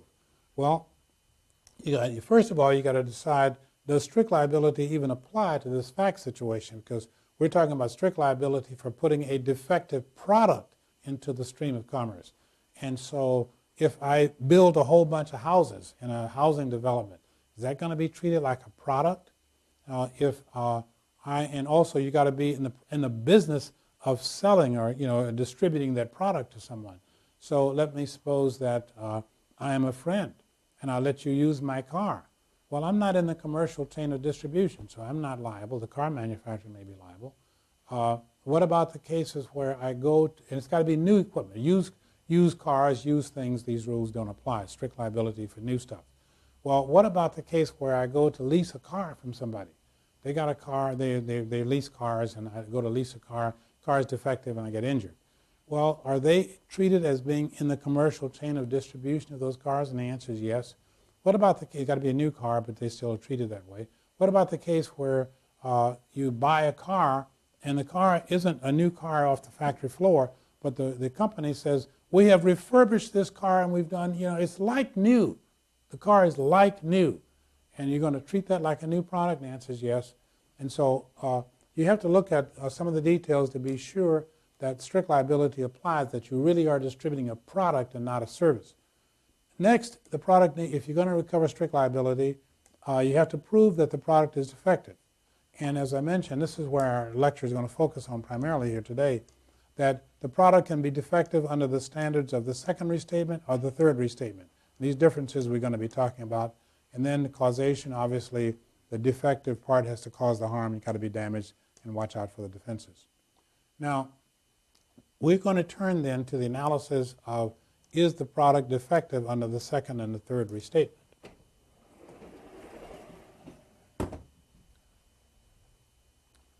Strict liability. Does strict liability apply? We talked about that briefly. Leased goods, got to be in the commercial chain of distribution. It's got to be a new product. Like new things still count. Was the product defective? This is our big deal here. And we have two theories we can use. The second restatement has been adopted by essentially every state in the country. But the third restatement is the new one, and it is being adopted rapidly, and it will soon have taken over. So we're going to do most of our analysis under the third restatement rather than the second restatement of torts. The second restatement, again, a lot of states still have adopted that, so we have to go through it quickly. Under the second restatement, how do you decide if a product is defective? It's so dangerous that it shouldn't be out there at all. And if you put it out there at all, you're strictly liable for any harm that's caused. How do you decide whether or not the product is that dangerous, defective? And the answer is that this is the rule. If it's in a defective condition, unreasonably dangerous. This is the restatement 402A, and I urge you to read 402A. And in fact, I would like it a lot if you stop this video right now and got a copy. It's on the network here. You can get it down. Get a copy of the second restatement 402A and the third restatement, section 1 of the third restatement, that gives you these two rules. Because what I have here on the board is a summary of that rule. You need to see the actual rule because the bar examiners want you to know what the rule says. Third restatement, we also have a rule, and we'll talk about that. But I want you, again, these are like tight summaries that I can write on the board.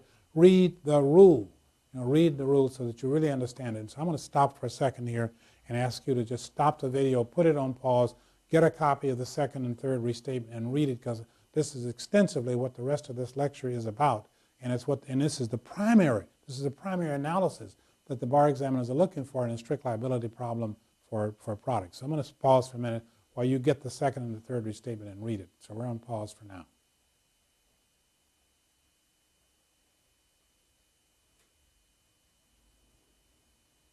Okay, assuming that you have located the second and third restatement and read it, the second restatement in summary says that the product is defective if it's in a defective condition, unreasonably dangerous. A defective condition, unreasonably dangerous. Now this whole phrase, I put it in quotes here because it's taken as a collective phrase. You don't break up each of the parts separately. It's taken collectively. And when you look at it collectively and you ask yourself the question, how do you decide if a product is in a defective condition, unreasonably dangerous? Defective condition, you buy a bicycle. I said you don't take it apart, but I want to make sense of this for you. You buy a bicycle and the bicycle's got a scratch on the fender. Big new scratch, brand new bicycle. Scratch. This bicycle's obviously defective. But even though it's defective, does that make it unreasonably dangerous? And the answer is no. It's defective, but it's not unreasonable. How about you buy a bicycle and the handlebars come off occasionally, unexpectedly, and suddenly you've got no handlebars. That bicycle is defective, and that one's unreasonably dangerous. And so the rule here is that under the second restatement, in order for the product to be defective, it needs to be in a defective condition, unreasonably dangerous. And the way you decide that is you use the consumer expectation test. And the consumer expectation test says basically, look, if I'm the consumer and I'm going to buy this product, I have an expectation of a certain level of safety in this product. And if this product is more dangerous than a reasonable consumer would expect, more dangerous than a reasonable consumer would expect, that product is too dangerous. And that's the consumer expectation test. I've abbreviated it here. And that's what the second restatement uses. Now, in your analysis on the bar exam, give brief comment to this. Always do it, but just give brief comment to the second restatement, because the third restatement is replacing it. And even in those places where the third restatement has not replaced the second restatement, its second restatement is being interpreted in such a way as you get the same results on the third restatement. So focus your analysis and attention on the third restatement, even though you give quick lip service to the second. So second restatement, let's take a look at this. Let's start with the concrete cutter. Is the concrete cutter, does it fail the consumer expectation test? Yeah, if you're a consumer and you buy a concrete cutter in a box and you take it home and turn it on, you don't expect that kind of a dangerous thing where you get instructions about how to use it that are so vague that you end up almost killing yourself. You got a switch down there that you can't get to safely. You wouldn't expect that when you bought a concrete cutter in a box at a store. So that would fail the consumer expectation test. Sally, who is practically blind from taking the allergy pills, consumer expectation test, obviously that would fail. The car, Peter who bought the car and the gas link, consumer expectation would fail that test. And the child who was riding in the car, a child doesn't expect to be injured because they're riding in the passenger seat of the car, seat belts on and all that sort of stuff. Thing is that with the car, the consumer expectation test really, it may pass that because they've made the airbags as safe as they can make them. Okay, they're trying to find ways to make it safer. That's the best you can do right now. So I'm not sure that violates the consumer expectation test, but the other three do. So apply that test, and now we go to the third restatement. This is where most of the analysis is. In the case of the third restatement, the rule breaks up the product and says into its design stage, the designer's, manufacturer, and inadequate instructions and warnings. These three. So a product, what they're saying is that if a product is defective, it can be defective because of its design. It can be defective because it was manufactured badly. It can be defective because there were inadequate warnings and instructions, like the wet sign on the blade. So let's go to the first one, the design. A product can be defective under the third restatement and can be defective because of design. Now, how do you decide if a product is defective because of design? Now, when you manufacture something, it's easy to see if it's defective. You're supposed to have 4 bolts holding the steering wheel on, and it comes out of the manufacturing line with 1 bolt holding the steering wheel on. That was manufactured defective. This product is defective because of the manufacturing process. So if it doesn't come off the assembly line the way it was designed to, the way the other products come off the assembly line, that's a defect in manufacturing. So that one is easy, and that's right here. But we're talking about a defective in design where the product came off the assembly line just the way it was supposed to. It's just that the way it was supposed to is too dangerous. And so how do you decide if the product that came off the assembly line is defective because of the design? And here are the components of that rule. There are 4 parts to it, 1, 2, 3, 4. Part 1, is there a reasonable alternative design? R-A-D, reasonable alternative design. If there is how do you decide if there's a reasonable alternative design? Well, you look at things like factors. You look at like how much would an alternative, safer design cost? what's the state of the art? Does one even exist? Like this, in the case of the airbags, you don't even have one. You look at what other people are doing to try to make their products safer. And then don't forget that the consumer has a right to choice. That is to say, there's a case where a police officer bought a bulletproof vest. He had a bulletproof vest. And when you go to buy these bulletproof vests, there are two styles you can buy in this case. There was one style that wraps around the entire chest of the body, and there's another type that just covers the front and back, and it's got an open side. Now, in the ones that have the front, back, and open side, it's more maneuverable, it's lighter. Some people prefer it just because of that. The one that completely surrounds you is a little bit safer. It costs more, but it's not as maneuverable. And so this officer bought one with the open sides, got into a gun battle someplace and got shot through the side and sued. He's saying, your bulletproof vest was defective. And the court says, well, no, you knew at the time that you bought this vest that the sides were open, and you chose that. It's a little cheaper, it's not as safe, you can move around, and you chose that. And we prefer giving people choice. And if either choice that you make, if the choices are not unreasonably dangerous, that's out. That product shouldn't be out there at all. But if the product is, unless it fails the test of being not reasonably safe, then if the product, let me back up for a second. If the product is too dangerous to be out there at all, then of course that's a defective product. But this is giving people various degrees of protection with these bulletproof vests. I mean, the consumer should have those choices. And as long as there's no choice, it's just, if you put a piece of paper in front of you and a piece of paper in the back, call it a bulletproof vest, that obviously isn't going to work. So you got to leave people choices. The mere fact that some choices are better than others doesn't make all the not so good choices defective.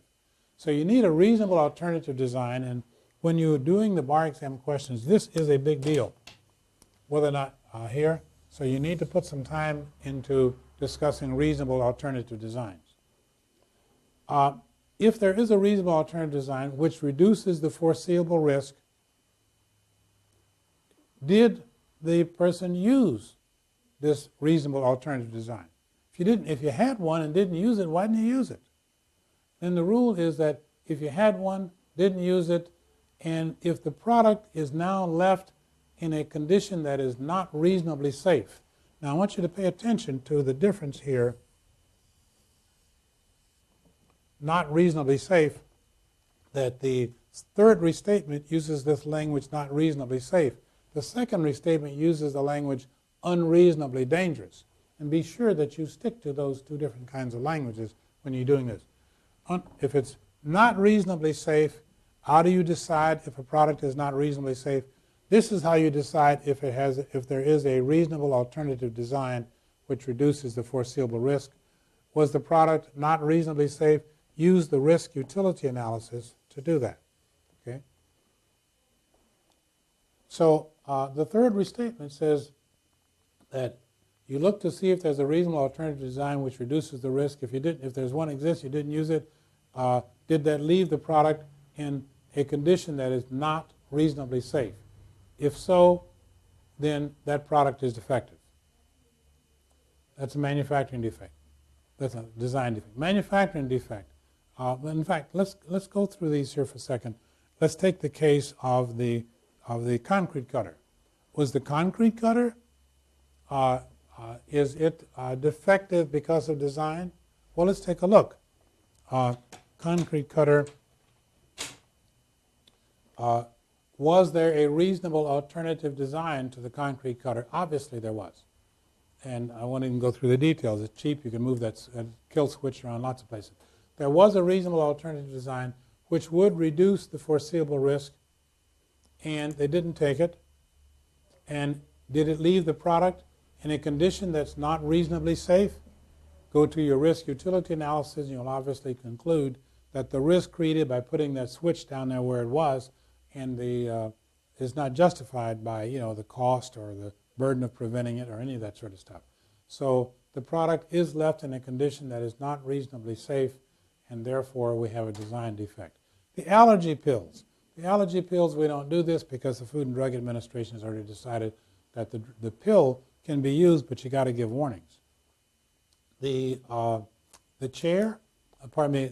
child who was sitting in the passenger compartment riding in the chair, the child was there a reasonable alternative design? Well, the answer is apparently no, because they were trying to find a way to make it safer. They couldn't find a way to make it safer, so I'm not sure that that there is a reasonable alternative design. Go through some elements, discuss it here, and say you probably don't have a reasonable alternative design so that the car with the airbags in it that injured the child is not a defective design.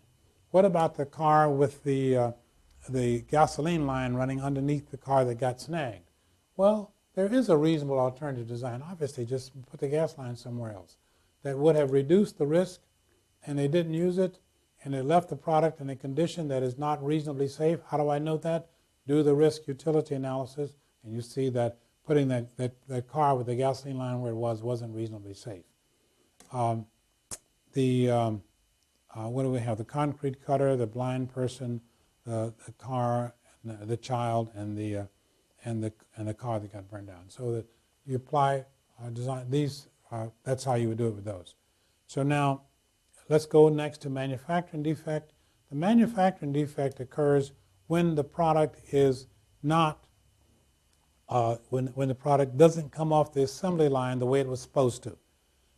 And that is a manufacturing defect. Now, when there is a manufacturing defect, that product is automatically defective. It is not a question of whether or not this particular thing made it unreasonably dangerous. In the case of design defect, if you put the kill switch where it was, down low down there, you created a product that is not reasonably safe. In the case of the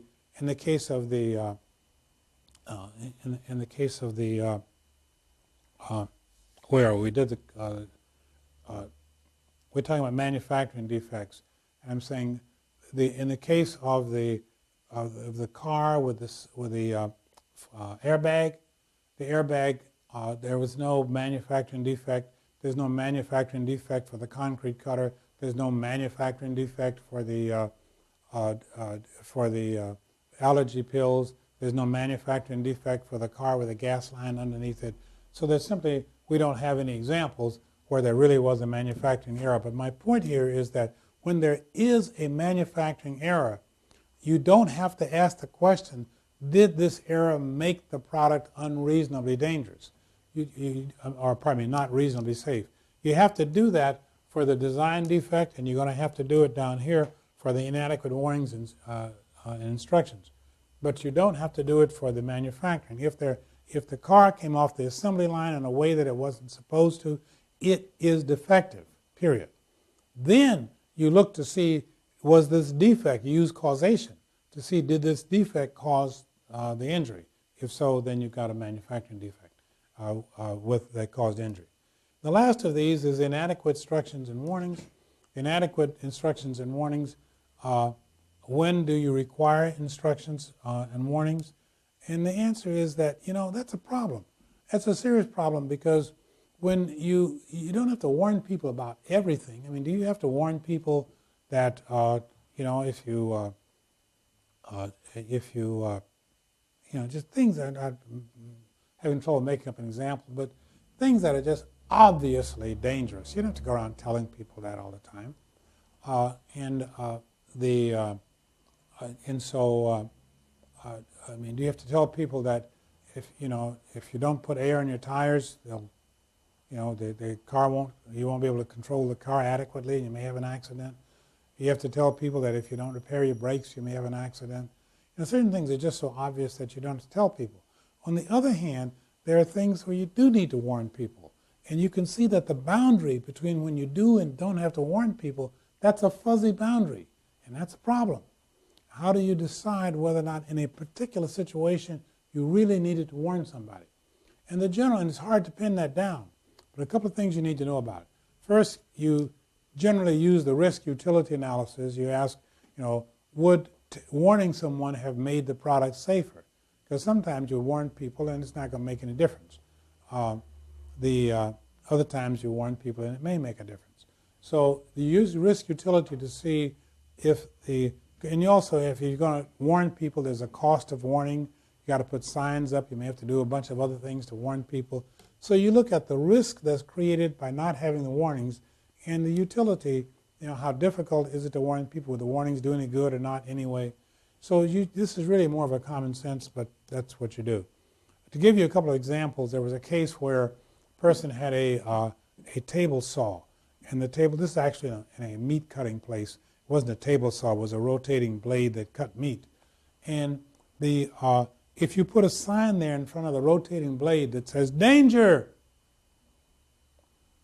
Well, you can say, isn't that so obvious that you don't need to tell people that that's dangerous? And it's on the edge. The real question is, would it do any good? If you put a sign there that says "Danger" in big red letters, most people will see the rotating blade and not do it, but will that save one person? Will that prevent some one person and get them to be a little more careful because they'll just be a little more careful because this big sign that says "Danger"? And so if it would reduce the risk, the language is reducing the foreseeable risk. So if it will reduce the foreseeable risk and it's not too difficult to put a sign there, you probably ought to do it. In that case, the court said, yeah, you needed to put a sign there. Somebody hurt themselves. Next thing is that sometimes under when is the writing required is federal preemption issues. Because sometimes there's a federal law that says, here's the kind of warning we want you to put on here, cigarettes.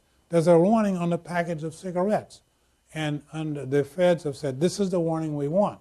Well, if you now sue somebody under state law saying, I don't think those warnings were adequate and I want to sue, well, the feds have preempted the field saying these are the warnings that we want and the state laws don't really matter.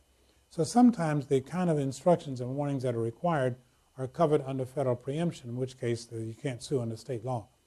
Finally, if there are a small number of people who may be injured, very few people may be injured by this.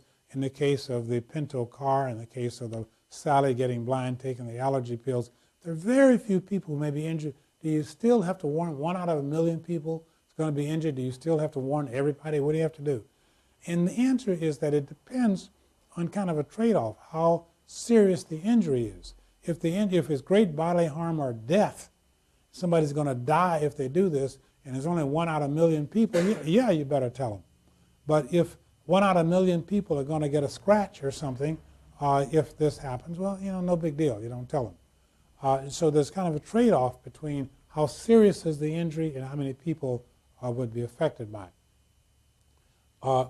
The rule for deciding if a warning is inadequate instructions, warnings, the rule is, would the warnings reduce the foreseeable risk? If you're going to give somebody a warning, it's not going to reduce the foreseeable risk, don't bother.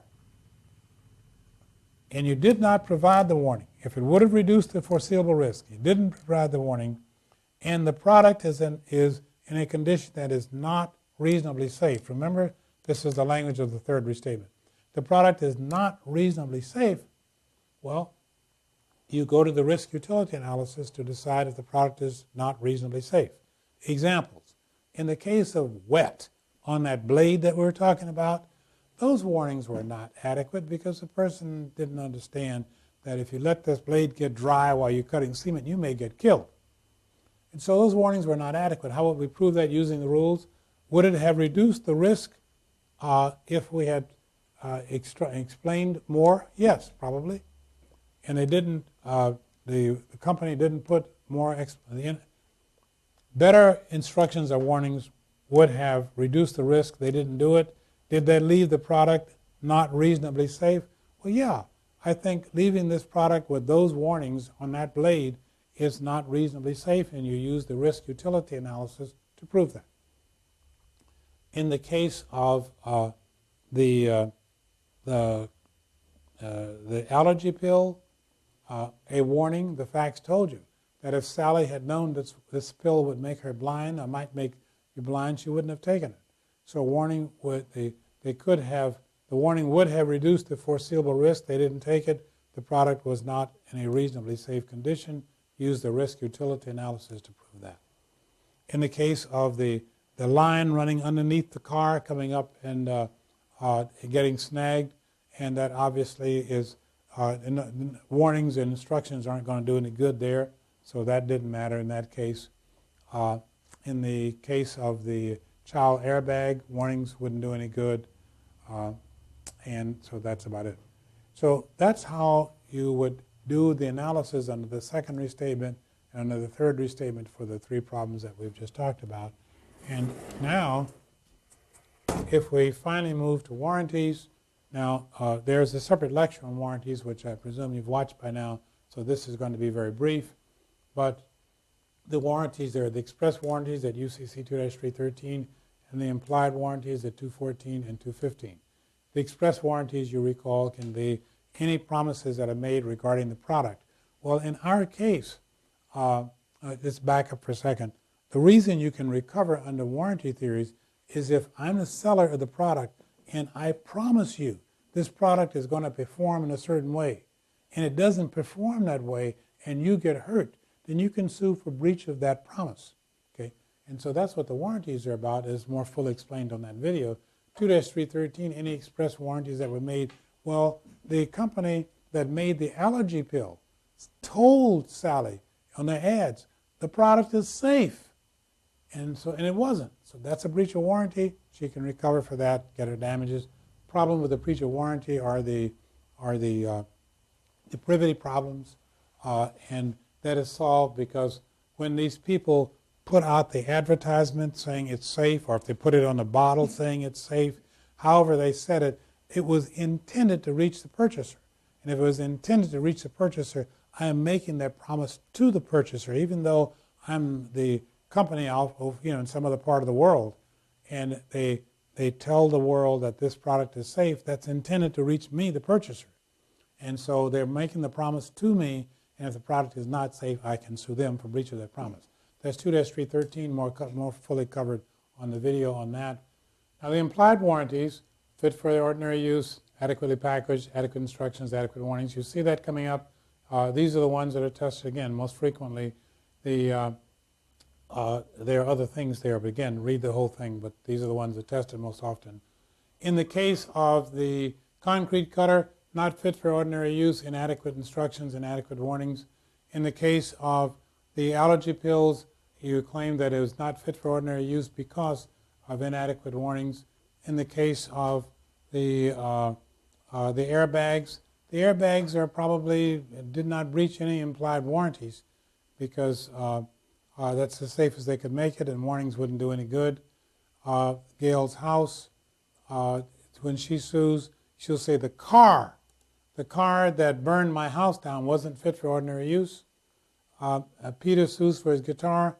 He'll say the car that destroyed my guitar wasn't fit for ordinary use. Peter would not talk about these other things regarding his guitar in the trunk of the car. And so that is how we would deal with the express and implied warranties. And when you do a product liability problem, then we can go back to the beginning. To summarize, the way we do a products liability problem is the person will sue for intent. They're looking for anyone in the commercial chain of distribution that they can claim intended to injure them, in which case if they can do that, they've got battery, they can get punitive damages. Negligence of anybody along here, strict liability for everybody, because the reason there's strict liability for everyone in this commercial chain is because everybody in that commercial chain participated in putting the defective product into the stream of commerce. And the deal is that if you put that defective product out there, you're putting large numbers of people in danger. So everybody who participated in putting it there, the retailer, the truck driver who drove it to the retail store, the people who manufactured, the people who designed it, everybody. If you if you participated in putting it into the stream of commerce, you're strictly liable with everybody else. Of course, certain people in that stream can get indemnity from people further up the stream, but they're still liable. So in the products liability analysis, then again, you look for intent, look for negligence, strict liability for putting the defective product, and you prove that it's defective by these methods, second or third restatement. And don't forget that in negligence, you have to do the whole thing, do the entire analysis, duty, breach, causation, damages, defenses. When you come to strict liability, you have to do the whole thing, and causation. And then in strict liability, you establish that the product was defective. After you establish it's defective, you go to causation, damages, and defenses. Now, we didn't talk very much about defenses, but let me say 2 words about it right here that may be useful. And that is, under defenses, the big item here is comparative negligence. So that you will use comparative negligence as a defense to strict liability, and you get that comparative negligence in a lot of situations where people use it in place of the duty to mitigate. Someone gets injured, they don't go to the hospital and take care of themselves. The situation gets worse because of that. That normally would be treated under duty to mitigate. A lot of jurisdictions treating that under comparative negligence. You can do that. Comparative negligence when people have bought a car and the car injures them, but at the time it injured them, they were doing something foolish in the car. They were driving way above the safety limits of the car, so they were engaged in some risky activity along with the car being defective. You use comparative negligence in those kinds of cases. And that is really the way you do these products liability problems. You do intent, negligence, strict liability, and the breaches of warranty. The privity is going to be the problem here with the breach of warranty. When you do each of these, be sure to follow it through with all of the steps. When you do negligence, do the whole thing. Don't just say negligence and stop there. If you're going to have to do negligence, do the entire cause of action for negligence. Strict liability, here's the entire cause of action for strict liability. Do the whole thing. Don't just do parts of it. Breach of warranty, same thing. You do that and you are almost guaranteed to get a very high grade on any products liability problem that appears on the exam. And there's one more thing that I noticed that might help you get an even higher grade on the bar exam, and that is to watch your spelling. Someone spelled this incorrectly. I noticed this when I was lecturing. The word label is spelled wrong there. And since label is pretty important, in terms of things being labeled, I would spell it correctly. That is the end of this lecture on products liability. This lecture is on products liability, and in particular, I want to illustrate the analysis of a products liability problem in its entirety. Now, there's all the things that you might write about a products liability problem. So I'm going to give the entire structure of the analysis. You do not necessarily need to use the entire structure that I'm going to show you for every products liability problem. You need to look at what you're asked and so forth. But let's put the whole thing on the board so you can see it. So to illustrate the analysis of this class of problems, I need to have a fact pattern, and here are my facts.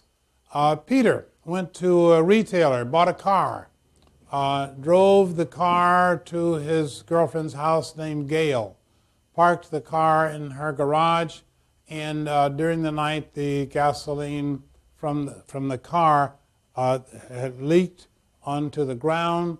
The whole place caught fire. Nobody died, no personal injury, but Gail's house was destroyed. The car that Peter just bought was destroyed. And by the way, Peter had a $25,000 guitar. He's a famous musician. And his $25,000 guitar was in the trunk of the car. So the guitar is destroyed, the car is destroyed, and Gail's house is destroyed. How did this happen? The way it happened is that when the car was designed, one of the gas lines at the lower part of the car came down low enough, close enough to the ground, so that if the car runs over certain kinds of bumps in just the right circumstances, the gas line can get snagged or torn or punctured. And that's what happened. When Peter was on his way home from the retailer, Peter ran over a bump that happened to meet these criteria. Gas line got damaged. When he parked the car in her garage, it leaked gas onto the floor, and that's how the place caught fire. And everything's destroyed. And so now comes the lawsuits. And Peter is going to sue and Gail is going to sue. And let's go through the analysis of those lawsuits. Now, you know the facts, so I won't put the facts on the board again. I'll just summarize them very quickly. Peters, the plaintiff, bought the car from retailer. Retailer's going to get sued. Peters bought a car from retailer. The car had this gas line too close to the ground. On the way to Gail's house, the gas line broke. Peter didn't know anything about it. Leaked, the gas leaked. House burned down. Guitar destroyed. Car destroyed. Gail's house destroyed. And the car was made by Auto Inc., who is the so Auto Inc. made the car, sold it to retailer. Retailer sold it to Peter. Peter parked it in Gail's garage. Those are the facts. And now comes the lawsuits. And I'm going to so our first lawsuit is Peter is going to sue, well, who is Peter going to sue? Peter certainly is going to sue the retailer.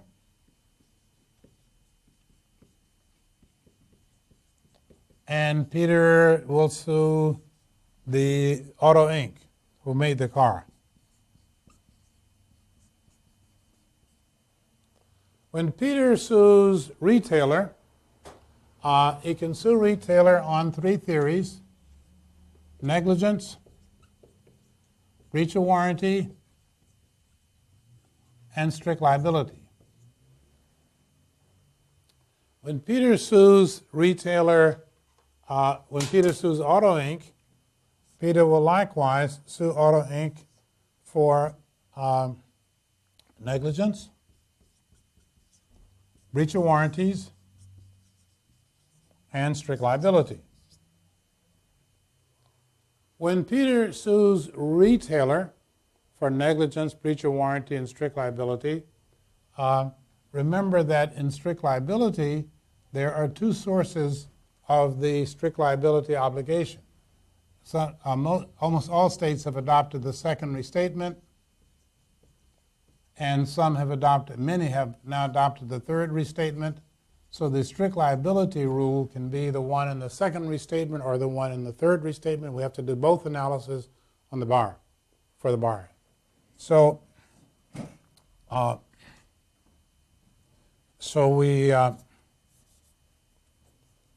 so for both the, when we sue Auto Inc., we'll sue Auto Inc. for negligence, breach of warranty, and on the strict liability, second restatement and third restatement, do the analysis, do both of them. So those are the lawsuits that Peter will bring. Let's see how far we'll get with these lawsuits. Peter sues retailer for negligence. Well, the retailer of this car did not have any reason to know about this conflict. And so we're not going to get any place with a suit for negligence against the retailer. So we'll just put a big no here. Next, breach of warranties. Well, what warranties do we have? The warranties that we have are the UCC 2-313. Those are the express warranties, and there were no express warranties by the retailer in this problem. And the other warranties are 2-314, which are the implied warranties. Every commercial seller is impliedly warranting that the product is fit for ordinary use and all those things we've talked about. And so so yes, we can say that this product is not fit for ordinary use because of the problem that I told you about.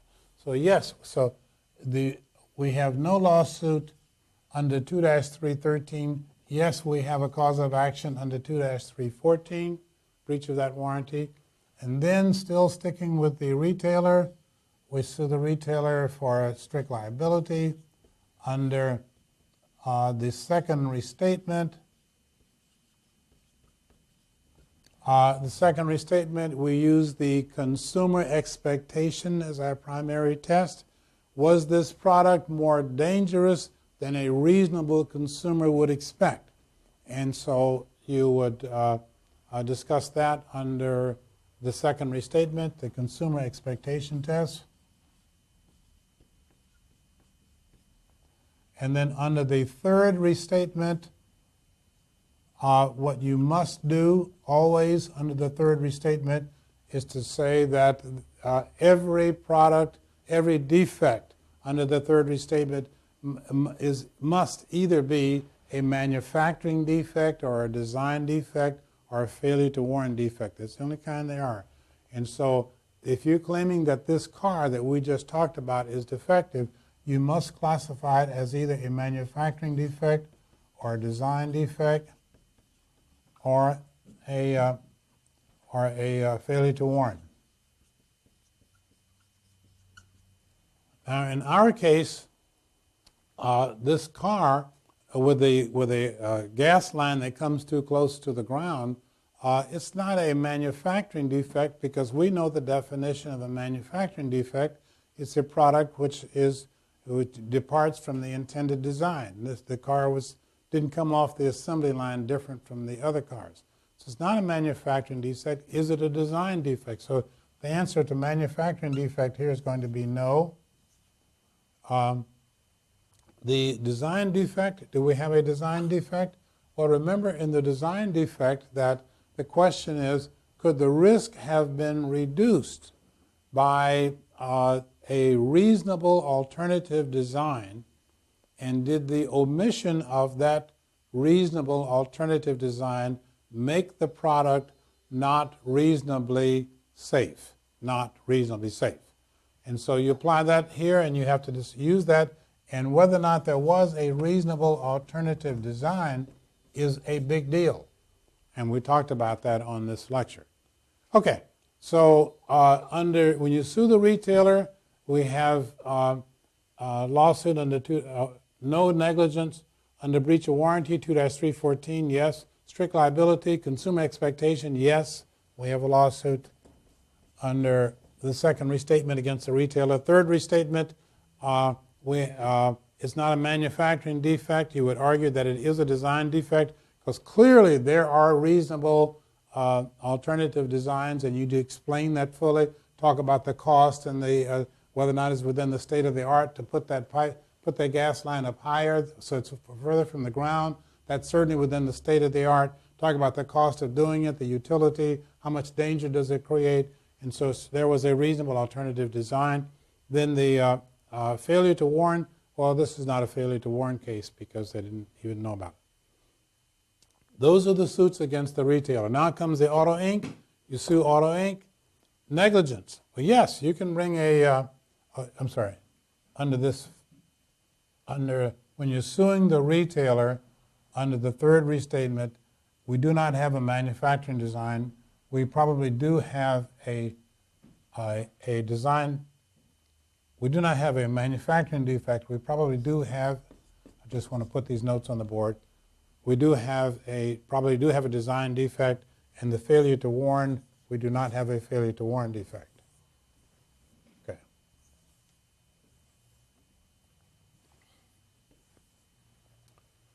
Okay, so that completes our lawsuit against retailer. Now we come to the Auto Inc. We're going to sue Auto Inc. for negligence. Well, when you designed the car in that way, can't you make an argument that it's foreseeable that someone's going to get injured, and it's in other words, I'm saying that this design was done negligently because this is you can establish by any of the negligence methods. You can establish it by, for example, the balancing test. You can say it's so easy to have designed this safer and they didn't do it, and it creates a substantial risk of great bodily harm or death. That's negligent conduct. Then causation, damages, defenses. So you can argue negligence here against them, yes. Breach of warranty against Auto Inc., same warranties. There was no 2-313 warranty because there were no express warranties. The 2-314 warranty, yes. So 2-313 is a no because there were no express warranties. 2-314 is a yes because there were implied warranties. And now strict liability against the Auto Inc. Second restatement, you apply the consumer expectation test, and I think you have a good claim there. And then under the third restatement, again, you break it up into manufacturing, design, and failure to warn. Now, what I want you to see here, I mean, it's clear to you how you do this, but there are two final important points I want to make. One is that I want you to see that a lot of this analysis is duplicated. When you sue the retailer for strict liability, the analysis for strict liability of the retailer is exactly the same as the analysis for the strict liability of Auto Inc. So you don't need to repeat that analysis, just do a quick explanation of why they're the same. The breach of warranty by the retailer and the breach of warranty by Auto Inc., those are exactly the same. So make use of that in your writing. And then the last point that I want to make is that for each of these lawsuits, if you were literally bringing this lawsuit against somebody in court and you said, these people were negligent, you would not just say to the court, these people were negligent. Yeah, you can't do that. You'd have to say, these people were negligent and causation and damages, and they would bring on their defenses. So I'm saying this causation, damages, and defenses, so many people tend to leave it out. Don't leave it out of your analysis. Take the points. And so in your first cause of action, for example, here, when Peter sues the retailer, Peter sues the retailer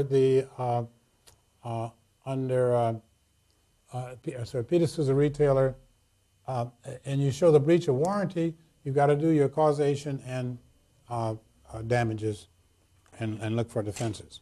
Now, I said that was the last thing, but actually that's not quite true because we've still got Gale. And we have a little issue here that we haven't talked about. Let's talk about that issue right now, then we will be done. The issue that I want to talk about here is right here at 2-314, when the Peter sues the retailer for a breach of warranty that the product is fit for its intended purpose, 2-314, sues the retailer, implied warranty, 2-314. Peter says, when I bought this car from you, you made these warranties to me, because I'm the purchaser, and you made the warranty directly to me. So we don't have a horizontal privity problem. But when, you can put it in here, that you put the privity problem right here. The first time you come up with 2-314, when Peter sues the retailer for violation of 2-314 implied warranties, Peter says, I am in privity of contract with you, and therefore the promises about these goods were made to me. And so there's no problem with the privity. And remember that the privity of 2-318, A, B, and C is the way the UCC handles the privity problem. And it says, certainly the purchaser is in privity, in our case, Peter is in privity with the retailer. But the real problem is going to come up is when Gale tries to recover. And when Gale tries to recover, Gale is not in privity nor with the retailer. So if she tries to recover, now not under the strict liability or breach of warranty, she's clearly a foreseeable, under negligence or strict liability, she's clearly a foreseeable plaintiff. But in the case of the promises that come out of these warranty cases, so you got the person is making a promise to the purchaser, and to whom else is he making that promise? And that's a different problem. And so here the retailer was obviously making the promise to the purchaser. So 2-318 says that when these implied promises that the retailer is making, that the law says you're making them at least to the purchaser. And so that takes care of Peter. So Peter is in privity and can sue for breach of warranty. Or on the other hand, Gail is not not the purchaser. So when Gail wants to sue for breach of warranty, can she sue for breach of warranty? The question really is, when the retailer or manufacturer were making these implied warranties, making these implied promises, were they making promises to, obviously they're making promises to the purchaser, but were they making promises to her? She's the person where the car was parked. And the answer is that it depends on 2-318. 2-318, if the jurisdiction has adopted the A version, then the purchaser and the purchaser's household and guest. And would that include Gail? I don't know. If the jurisdiction adopted B, then the promises are being made to all those people who might foreseeably be injured by the use of the product. And so that's a little broader, but these are still just for personal injuries. Both A and B are for personal injury only. And Peter wasn't personally injured and Gail wasn't personally injured. So even if so Gail really couldn't sue under 2-318 A because there's no personal injury. Gail could not sue under 2-318 B because there's no personal injury. And so her suing for breach of warranty is going to be a real problem. When Peter was suing, let's come back here because we left out some stuff here. When Peter was suing for breach of warranty under 2-314, Peter is obviously the purchaser, but what I want to point out is that Peter can recover for his personal injury, but not his property damage. And so if the jurisdiction has adopted 2-318 A or B, so unless they have adopted C, he can't really recover for his property damage, his guitar, his $25,000 guitar that's in the trunk, his property damage that resulted from the breach of warranty, and that property damage cannot be recovered by Peter unless the jurisdiction has adopted the 2-318 C.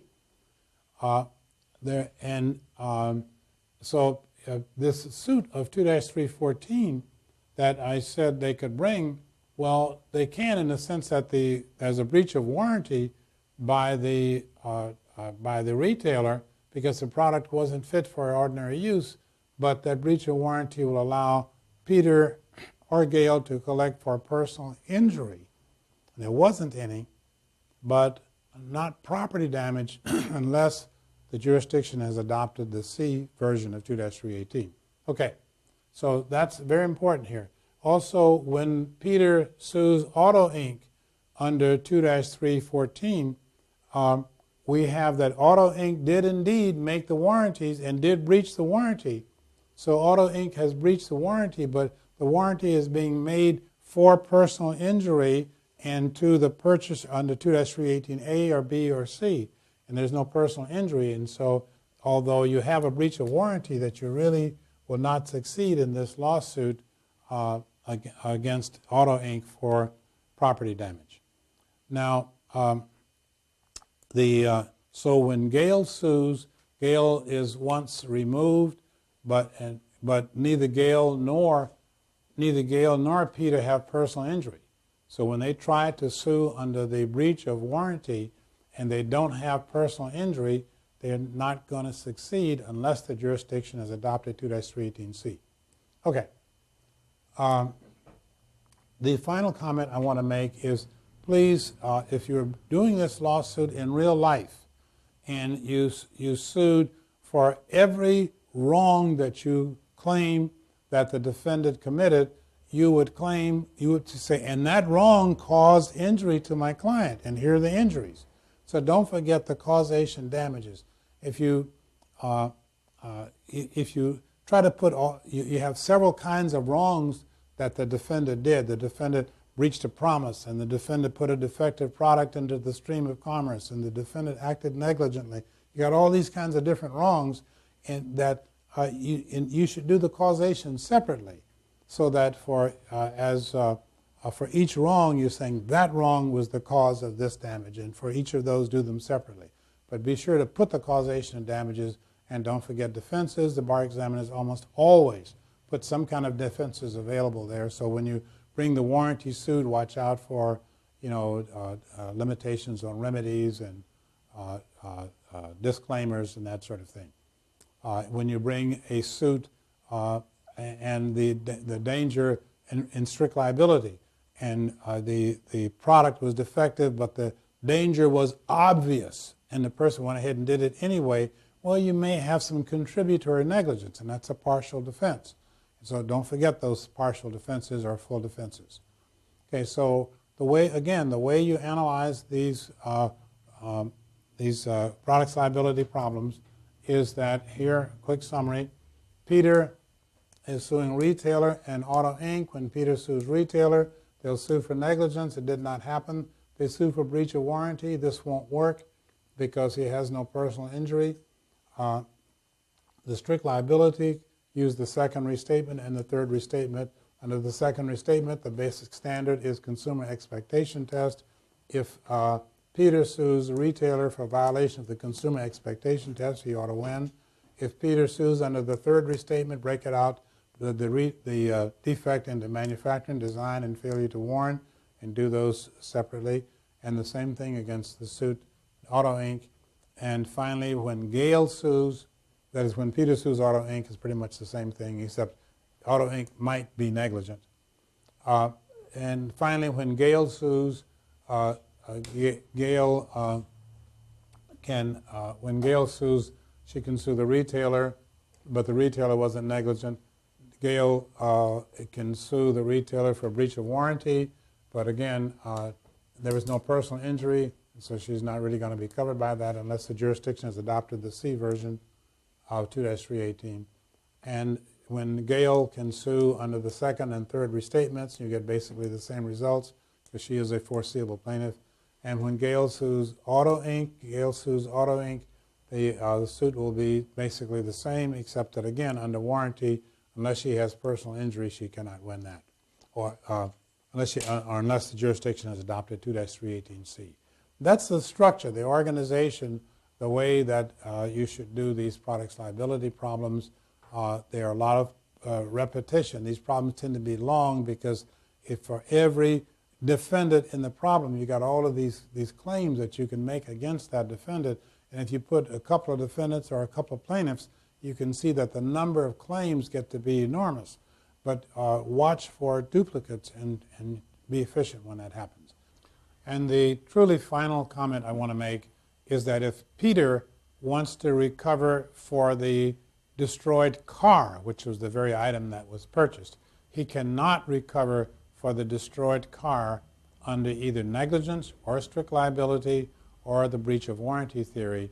You have to go to the sales transaction that Peter made with the retailer, and in that sales transaction there will be provisions for repair of the car, replacement of the car, and that sort of thing. And that's where you go. You don't try to recover for the damaged product itself under products liability theories. You recover them under these other theories. And that is the end of this lecture on how to do products liability problems.